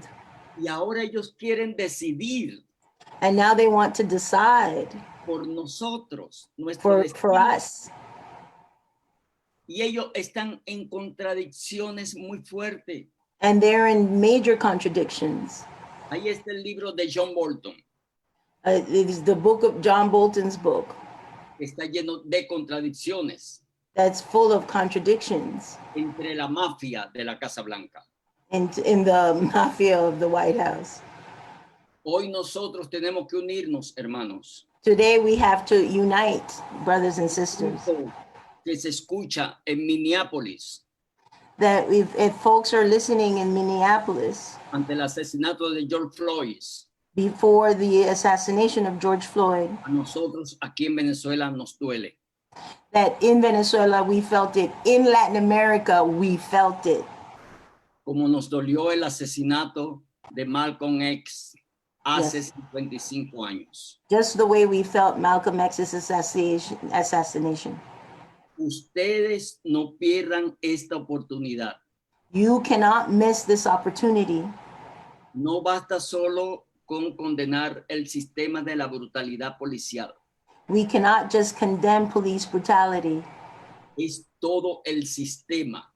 It's all the systems. Como dice Charles, Like Baba Charles said, es contra la plantación. it's against the plantation. De eso se trata ahora. That's what this is about. La lucha contra la plantación. The fight against the plantation. Gracias. So I hope that you have been able to capture what I'm hoping Zayid wanted to have us both do, is to really place Latin America within this conversation, because we center our Blackness in our movement, in our hopes, in our seeing. You know, my colleague Ana and her group in Santo Domingo were arrested for doing a George Floyd vigil. You know, folks in Brazil have been taking it to the streets. Folks everywhere have been taking it to the streets. And this is even, you know, the countries that we don't usually hear about. One of our leaders now of our network movement is from Bolivia. Paola is from Bolivia, you know, and there are countries that you don't see or hear that there's an African story, but there's not one Latin American country that doesn't have an African story. And it's time for us to put ourselves in this conversation and be a full representative of the conversation, because although, you know, an African-American experience culturally might be different, but the Black experience is still the same wherever we are standing. So thank you so much for having us today. Beautiful, beautiful. Yes. Thank you, Villa. Exactly what I wanted. Exactly. Absolutely. Thank you, Zayid. Thank you, Zayid. Salam alaikum. Glad to have you, sir. We're gonna be doing more of this, to be sure. We look forward to Honduras, yes, Honduras, yes. Celaya. Yes. Right, and so thank you. Now, one thing we can't overlook as our folks in the street, something that was also very critical of Malcolm's legacy, very critical to the vision of the OAAU, is that when you come under attack, you got a right to defend yourself. And our next guest has done some important work on the tradition of armed self-defense of our people here in this country. And that has had some underplayed and underappreciated expressions in this particular series or this network of uprisings that have been taking place. He is the author of We Will Shoot Back. I like to let that set in every time I say it. We will shoot back. Hey. So it's clear what we're talking about, right? Baba Akinyele Umoja, how is our tradition of armed self-defense informing this new expression, this new explosion, this new wave of protests that we are seeing in the wave of the slaughter of the spectacle slaughter of George Floyd? The floor is yours, sir. Well, first of all, I'd like to thank you, Baba Zayid, for having me on, and thank the Malcolm X Commemoration Committee, who's an inspiration to us all. In the name of the mothers, the fathers, the children of the New African People's Organization, the Malcolm X Grassroots Movement, I start by saying free the land. Free the land. Baba Sekou inspired me to do. He said that land was the basis of independence, quoting Malcolm. And, you know, the land is necessary for us to have the revolution that Brother Barron talked about, for us to have our own nation. But you mentioned the tradition of self-defense. I would argue that this tradition of us fighting and using any means necessary goes back to the first Africans that were brought to North America. The first Africans brought to North America were brought here in 1526 by the Spanish in Georgia and South Carolina. And the reason we don't have them there today, because the Africans there aligned themselves with the indigenous people and waged guerrilla warfare. And, you know, the white folks had to leave. And we know that even after we were emancipated, one of the major things we wanted, along with land, along with literacy, along with the ability to participate in the franchise, but was the right to bear arms. Because we knew that during our enslavement, one of the main things our oppressors wanted was for us to not be able to defend ourselves. And it's interesting, in the program of the Organization of Afro-American Unity, that self-defense is mentioned. It's a major part of the program. And one of the things that was mentioned in the program was that one of the ways that we are kept as an oppressed and subjugated people was to take away our right and ability to defend ourselves. So it's a long tradition.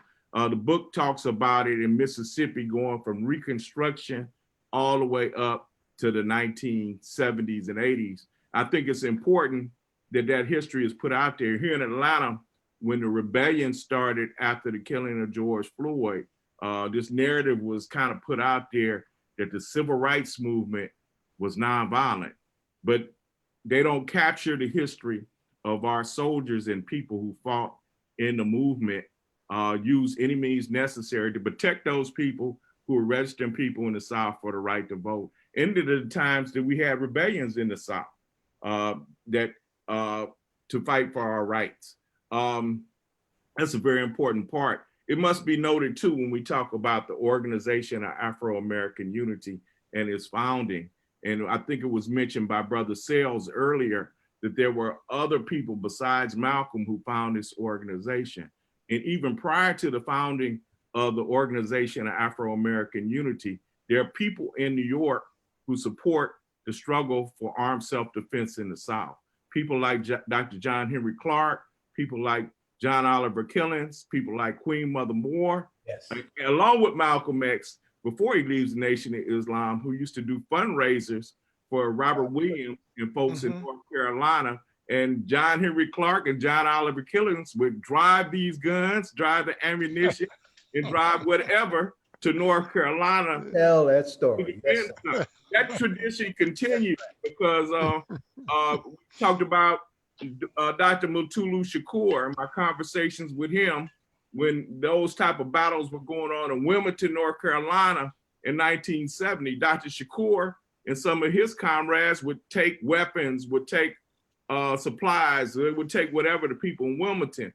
When those battles were going on in Cairo, Illinois, they would take stuff behind enemy lines there. So there's a tradition of that, but the OAAU falls within that tradition. Its founders, what Malcolm was about was to support self-defense. And Malcolm aligned himself with people in the South who were talking about self-defense, not only Robert Williams, but later Gloria Richardson. yes, and Cambridge, love Maryland.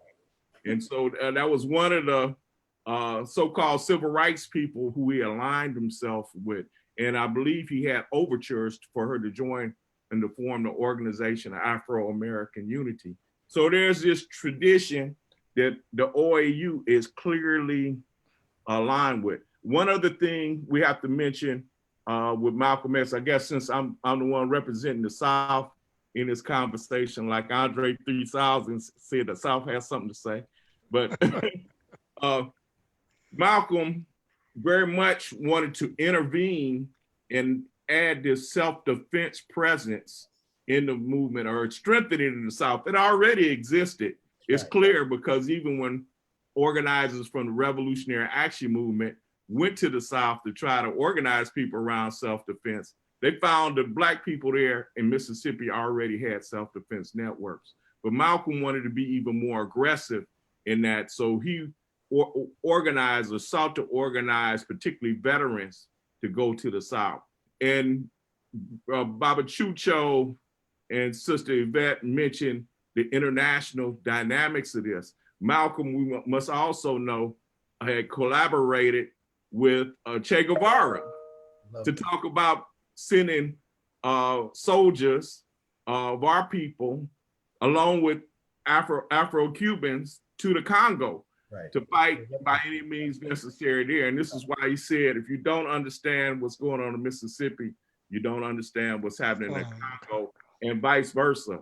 So our tradition of self-defense must clearly be talked about when we look at the founding of the Organization of Afro-American Unity, but it has to be looked at in a global scale. So Brother Chucho mentioned something that I don't think that everybody clearly knows about, but he talked about something similar to the Bay of Pigs happening in Venezuela. And months ago, there were mercenaries from the United States, most obviously CIA trained mercenaries, who invaded Venezuela. And I think, as Brother Sales said, we have to have an approach to Pan-Africanism where we respond wherever African people around the world need us to respond. So if that's in Venezuela, and one of the things I learned from an essay from Brother Chucho is it was African people who were the key element in repelling this invasion in Venezuela. Being down there and having the opportunity to visit, I clearly see that the Cimarron tradition, as they call it, some of us call the Maroon or Quilombo tradition. That's a revolutionary tradition that not only exists in South and Central America, but exists here. That we had that tradition, particularly out of the South, where our people have had a tradition, again, of defending ourselves, defending our homes, defending our community. But I think what's most necessary today is, I write about in my book, this tradition coming where families and communities organize to defeat our enemies, to defeat outside forces. I think we have to, and speaking on behalf of the Malcolm X grassroots movement, we have to rebuild those connections that we had in the past. We formed networks historically, and not only in the South, but we know that one of Baba Herman Ferguson was mentioned before. And Baba Herman Ferguson is one of the people who connect me with the Baba Zayid. But Baba Herman Ferguson, we know in the 60s, after he left, or after the Organization of Afro-American Unity ended, formed in Jamaica, Queens, the Jamaica Rifle and Pistol Club. That's right. Okay, and we know that that was his way. He talks about in his book that was done by him and Mama Ialua, that was their way of responding to the right-wing terror that was going on in the New York area. We know that in other periods of time, December 12th, Malcolm X grassroots movement and others organized militias in the New York area. In the South, there have been militias formed, but we need to have the capacity to defend all our institutions. It has to be, just like it was in my book, has to be a culture that emanates from our people. One vanguard group is not going to be able to defend our entire community. Each and every institution has to be organized, trained, and as Brother Barron said, made politically conscious. And so we're talking about, when we think about the situation that happened in the Charleston church, AME church a few years ago, where this crazy little cracker shot up the church and killed our elders and didn't allow our elders to be able to worship in peace. Our churches have to be organized. Right. Our community-based organizations, neighborhood associations have to be organized, and not only armed with training, but armed with a political consciousness of who and what the enemy is. He's freezing up. He's on a roll. He's freezing up.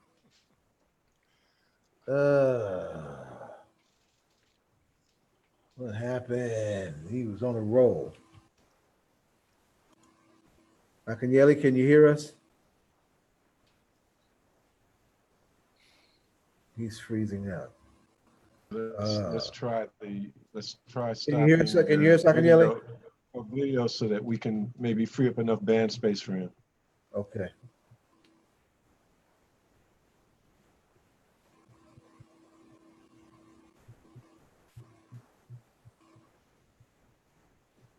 Did we lose him completely?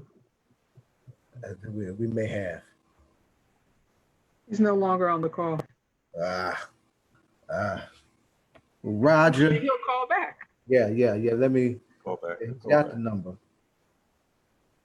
Right. He'll call back. Well, while he's doing that, I want to make some acknowledgments because it's important. He was laying out some really important stuff and regionalizing it to right where a lot of us are. Yeah, I want to remind everybody. It was Herman Ferguson that started the Malcolm X Commemoration Committee, right? Straight out of prison, right? Straight out of prison. When Herman put together that Jamaican Rifle Pistol Association, the folks were being trained that would ultimately go into the New York chapter of the Black Panther Party, right? Herman was one of the few in the OAAU that actually tried to stand his ground and to continue moving the work where others retreated. That's something I want everybody to appreciate about Herman Ferguson, right? I'm back. He's back. I was just, making some links to try and hold the Fort Warrior because you're on a roll.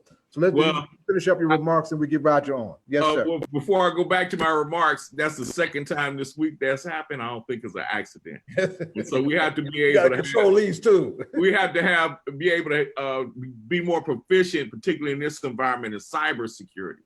But my point was our youth. And so we have to begin to form youth organizations that organize our youth and train our youth. When I was in Venezuela, and Roger was there also during this time, we saw the Afro-Venezuelan youth, they convened while we were there. And so it was a way to arm them ideologically, but they also were getting physically fit and trained. And this is one of the reasons they could respond like they did a couple of months ago, because we have to organize our people. This is important even with this COVID thing going on, because a lot of our youth, Mama Bayyinah mentioned earlier about discipline, and we're gonna have to take a more disciplined approach and can't think that it's a festival out here right now just because some states have released. We have to be able to have more control or amongst ourselves, and not to go for the okie doke. And go out here, Georgia was one of the first states to open up. And what did they open? The barbershops, the beauty salons, the nail shops. My son said they might as well open the barbecue joints too in the historically Black colleges to kill us all. But back to the point, we can't really talk about self-defense or talk about the OAU without talking about self-defense. And we have to look at it on a domestic level as well as a global level. And I'll stop right there. Thank you, sir. Thanks for having me on. I wonder, I can't think of the name of this. You'll love this, Akinyele, right? I have been trying to connect with a fiery young sister from the NAACP in Minneapolis. Mm-hmm. And when they've been having their meetings, there's a Black gun club in Minneapolis. Oh yeah, that has been protecting their meetings and protecting community spots and whatnot. So that's where I kind of wanted you to go originally. Well, we're gonna come back to that. Black August is coming. We got work to do. We go. Yeah, we'll do that then. And some of our members down here have joined, like the National African American Gun Owners Association. There are other clubs like that around the country. I think, and then we saw with the sister in Michigan when the rednecks were out there threatening folks at the assembly. The sister had armed security, but I think it's a difference between that and us just parading around with guns like a show. That that doesn't do anything. So we have to find out what's the correct posture for us as we try to protect our community and go beyond symbolism to really substantively being able to protect folks and ourselves. Yes, sir. Beautiful. Thank you, sir. Thank you, sir. Free the land. Free the land. Roger, why don't you try and take us, at least as part of the conversation, home? I was hoping we'd have a few minutes where y'all could actually interact a little more with each other. We have it until 6:30. Why don't you give us some, try and bring this together? How do we take back our presence in the international arena? Right, you've been one of the few. The December 12th Movement International Secretariat has been one of the few forces that stayed, once they got into the international arena, stayed there consistently, while at the same time doing the work on the ground in the street. right? We need to broaden our presence, the name of the United Front in the international arena. And George Floyd's brother addressing the United Nations a few weeks ago is not to be dismissed. It was a very important, opportune moment for us to begin to raise this voice up. I dare say that I will be drafting a statement on behalf of the Malcolm X Commemoration Committee to the UN Human Rights Commission just within the next couple of days as a follow-up to this, as a part of that chain of our organizations. I think we need to do that to help with that. So your remarks, beloved, you have the floor. Okay, well, thank you, first of all, for the invitation. And how do we reclaim it? I think this is a step towards it. You know, the December 12th movement, Malcolm guided us from our inception. And shortly after our first major demonstration in New York City, and we broadened out to do the international work. We went to the UN first in 1989. And, you know, one of our founders, Ilambe Brath's position always was that the African presence in this hemisphere in and of itself was an international incident, international crime. So our fight has always been an international one, whether or not we recognized it.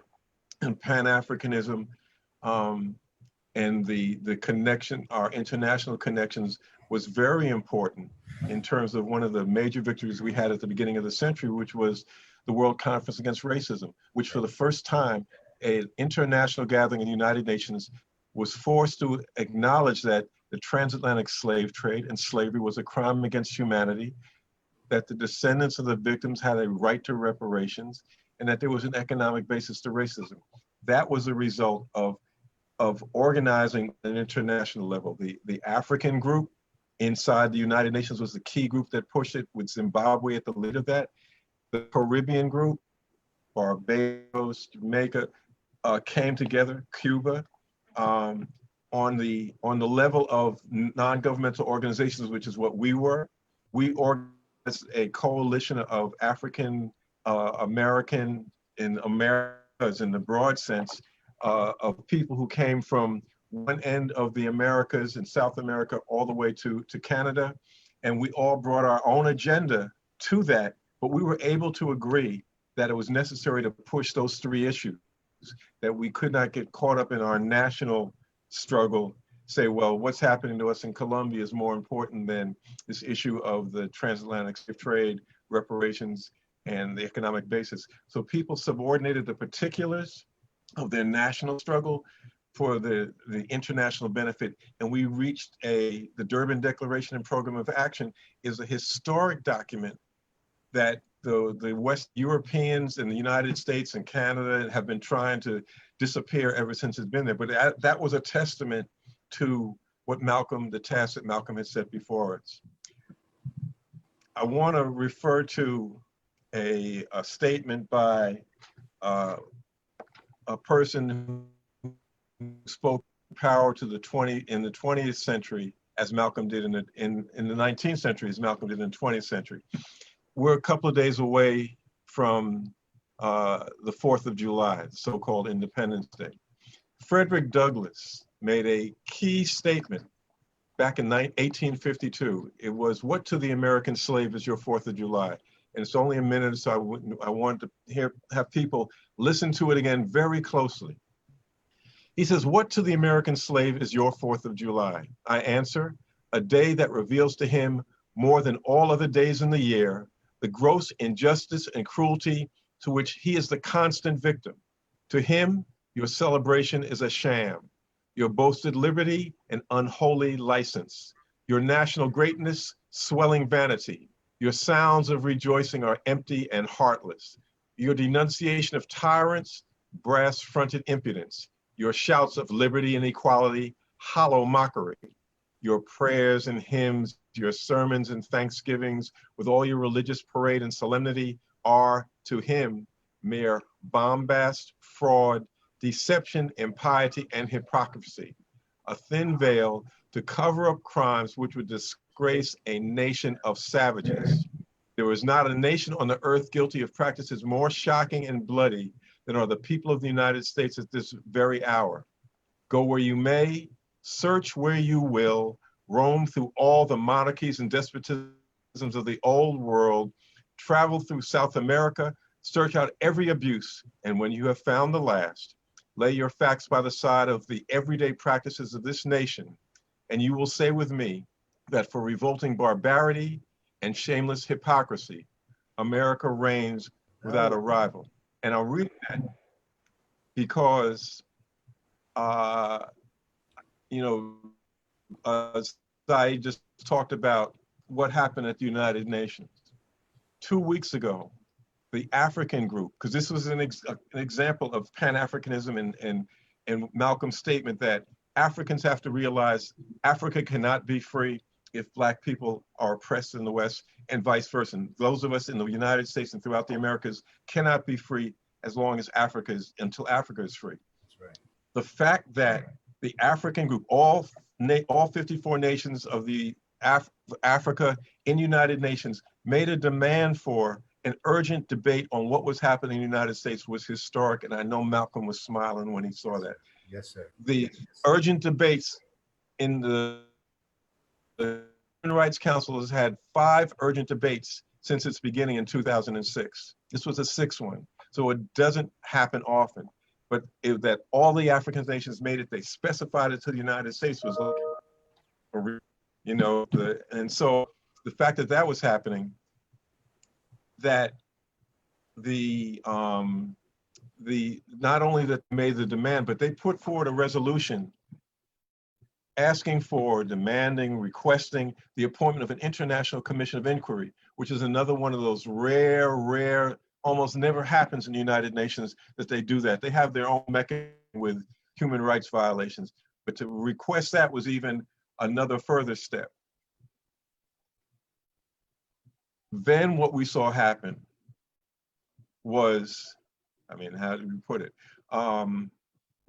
The urgent debate happened. The resolution was put forward. The special rapporteur on racism made an introduction that was classic.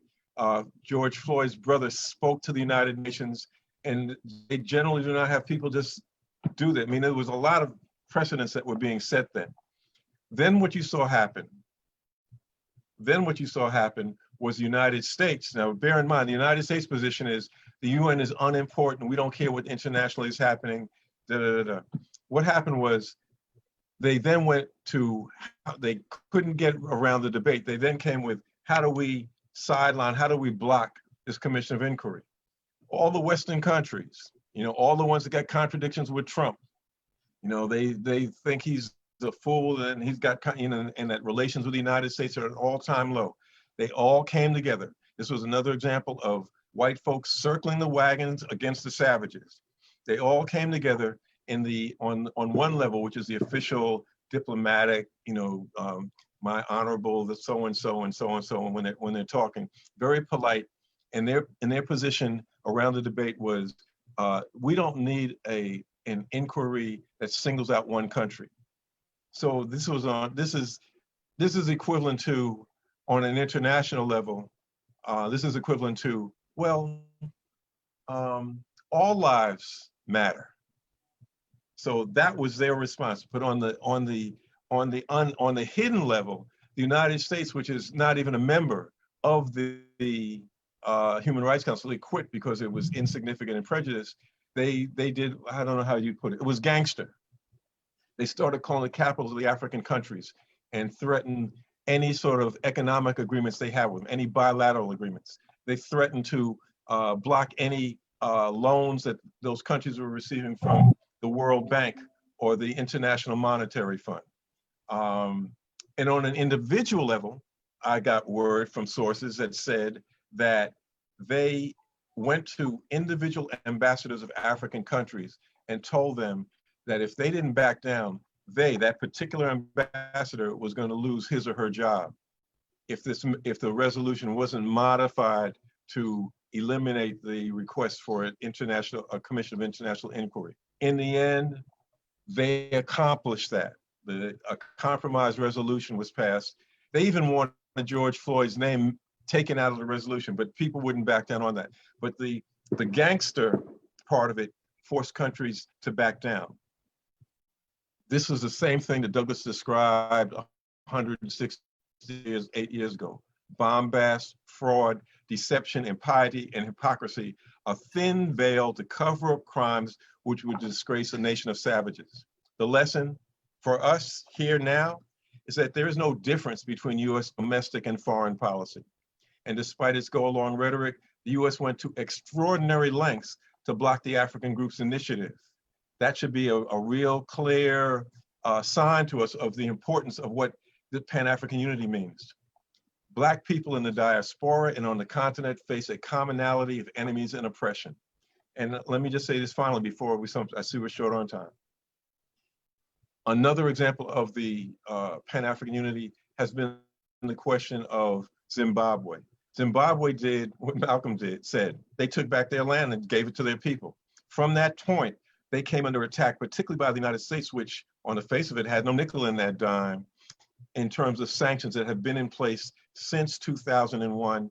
And conversely, Zimbabwe, who had been so important in terms of getting the Durban Declaration passed and reparations raised up on the international level, we in the United States, December 12th, would wage a campaign to get the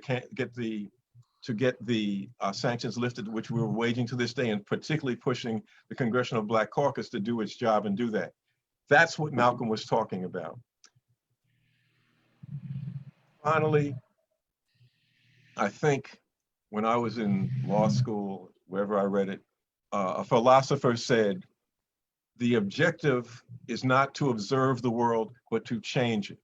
In this period of the uprising that we're looking at, that's going on around the country and around the world, our position is that the demand for reparations is key to moving that struggle forward. And we don't have time to get into all that, but it is a national and an international demand.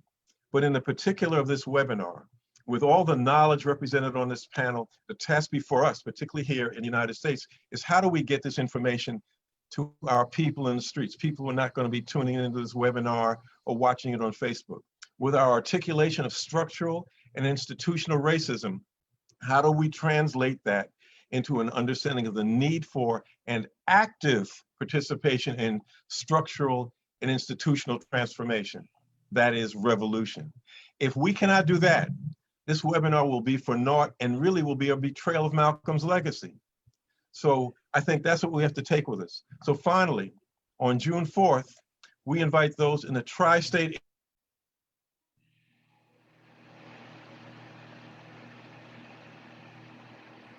He's freezing up. He's trying to say July 4th.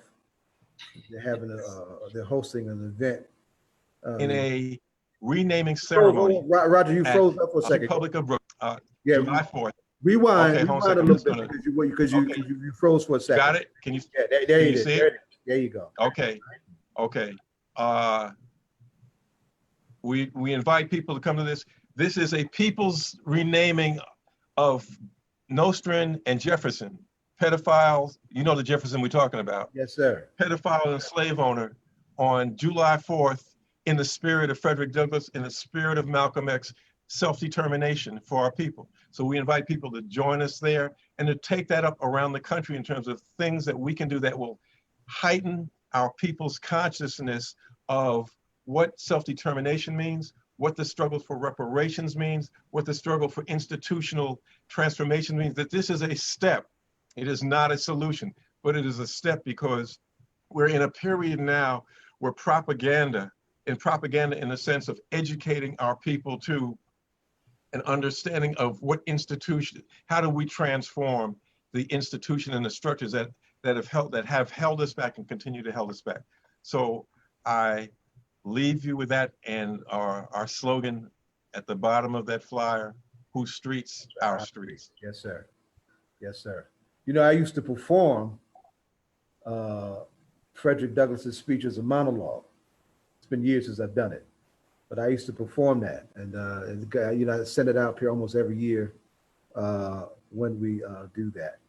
We are up against the clock.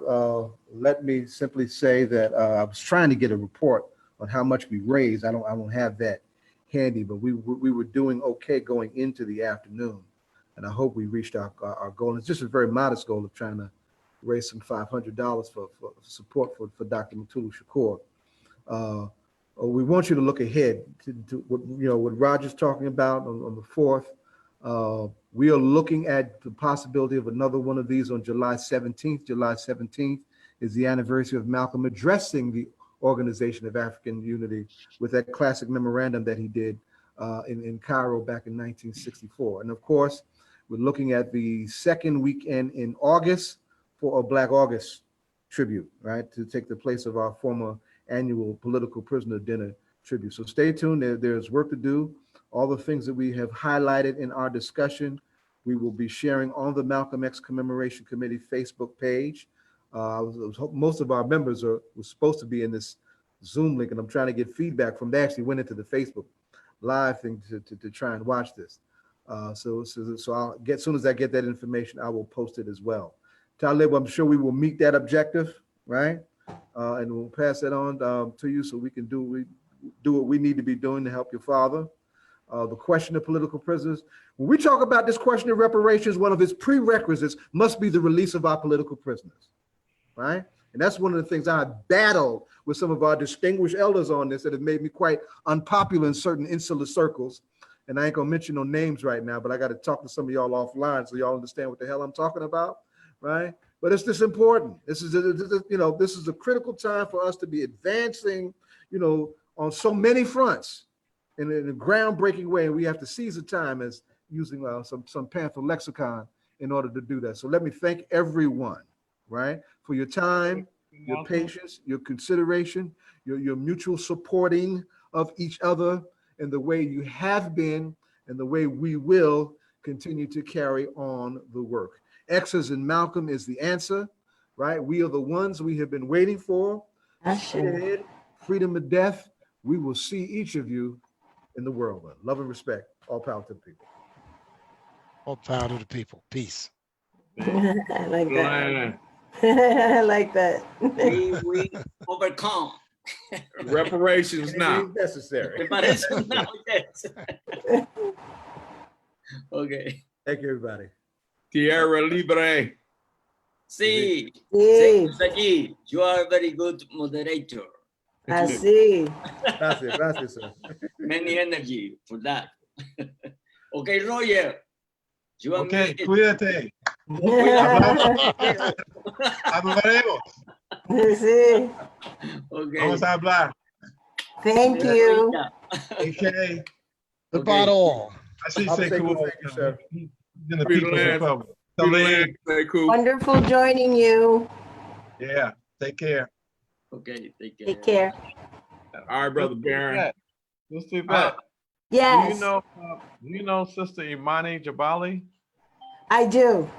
Yes, I was speaking to her. I told her that you were on the program. And, Yes. her daughter is the co-chair, Malika, of our organization, Operation Power. Oh, wonderful. Wonderful. She spoke very highly of you. Oh, thank you. That's nice to hear. Malika used to be in our New African Scout group. Oh, yes, that's right. That's right. In fact, my son came up there to visit her, and he said that she brought him by to talk to you, meet you. Oh, yes, we went. Matter of fact, I Shakur. took a tour of East New York, and I showed him all the stuff that we had done with Operation Power. He's a bad man. Your son is awesome. Yeah, I need to help him, get him to help me with the cyber security. Yeah. Yes. He's a computer scientist. Functionality. Yeah. Cyber security and cyber functionality for all of us. Because that happened to me earlier this week, Oh, and I don't think it's an accident. In fact, MXGM did a webinar for Juneteenth on June 20th. And right in the middle of the presentation on self-defense, some pornographic stuff. We were able to shut it down, or, like within 30 seconds, but still, and we know that's somebody just trying to disrupt the thing. Afro resistance. Yvette mentioned Genevieve Williams Comrade. They had a webinar a little while ago, and they were disrupted with threats. Yeah. Bodily harm, Right. right? Yeah. I sent out a statement on that. Solidarity to them, right? So we do have to take that. Our security is important on all levels, right? Our enemy is real. He's dangerous. And he's anything but civilized. No doubt. We need to be watching each other's back and take our security serious. That's an important note, sir. Take care, everyone. Hey, Yvette, where is Genevieve now? She used to live here in Atlanta. She's in New York. Hey, Okay, okay. Yes. hey, Yes. hey, Zay. Who's called? Yes, I'm here. Hello? That's Talib. I want to thank everybody for all their blessings and all the history that you just conveyed to, for this program here. I want to truly thank everybody for, in the response of my father, he definitely humbly appreciate everything that's going on. All right? And who do we send the contribution for Mutulu to? Your father's supremely special to us, son. Yeah. Right? We got his back. Where do we send his contribution to, Zayid? You can either do our PayPal, which is on the flyer, or to the webpage for Mutulu. MutuluShakur.com. Yes, yes. Okay. Zayid, just make sure you tell everybody that we're going to be at the African Warrior program on Thursday. Send me the flyer as soon as you get it. I'll have it on blast. Okay. Talib. I know sometimes I'll be missing a choice of words because I have to choose my words wisely because, whatever I say can affect my dad where he's at, So, right. That's why I limit my conversation as much as possible, but that's not how I feel. I really have a lot to say, but, I'm not trying to jam them up in no kind of way, if you understand where I'm coming from. Yeah. No doubt. Got to get them out. And a lot of y'all, I have met already, and truly to my heart, I appreciate, how we interact with each other aside of my father. A lot of y'all really show some true love to me, whether it's verbally or whichever. The communication is definitely a blessing to me. Roger, I can't wait to see you again. I haven't seen you in a long time, Yeah, and Viola said call her. She got that digit for you. Okay, great. Thank you. We appreciate it. All right. She was watching too. She was watching. Yeah, I seen her name there. I seen her name. But truly, to my heart, blessings to all of y'all. All right. I'm here for you. Give me a call if y'all need me for anything. Yes, sir. All right. You got you. Sounds good. Yeah, Roger, I see she's down here, but greet her for me. I haven't talked to Viola in a year. Okay. I think you're the last person I've seen in D12, and I corresponded with Omawali from time to time. But yeah, greet her for me. But I'll be talking with her. Barron, Brother Charles, right on, man. Right on. later. We line. We line. You know where we at. Oh, yeah. All right, then. Stay blessed. All Keep right, pushing everybody. forward. Straight ahead. Tell Miss Inez, we send out blessings from Nicole and I. Oh, definitely. Most definitely. We thank you for all of your support for us when we were sick or fighting this virus. Yeah, both of us were fighting it too. Yeah, I know. Hands down, man. Even if the virus is over, I'm still here for all of y'all. Okay? Yes, we thank you, son. All right. You keep pushing. That's right. All right, then. Take care. All right. Thank you. All right. Well, Baba Charles, as soon as you get the fly, just send it to me. And I got it on blast for you. Okay, sir? Appreciate it, man. Okay. All right. Give the Queen our regards. Good work as always. Great program, man, as always. Yes, sir.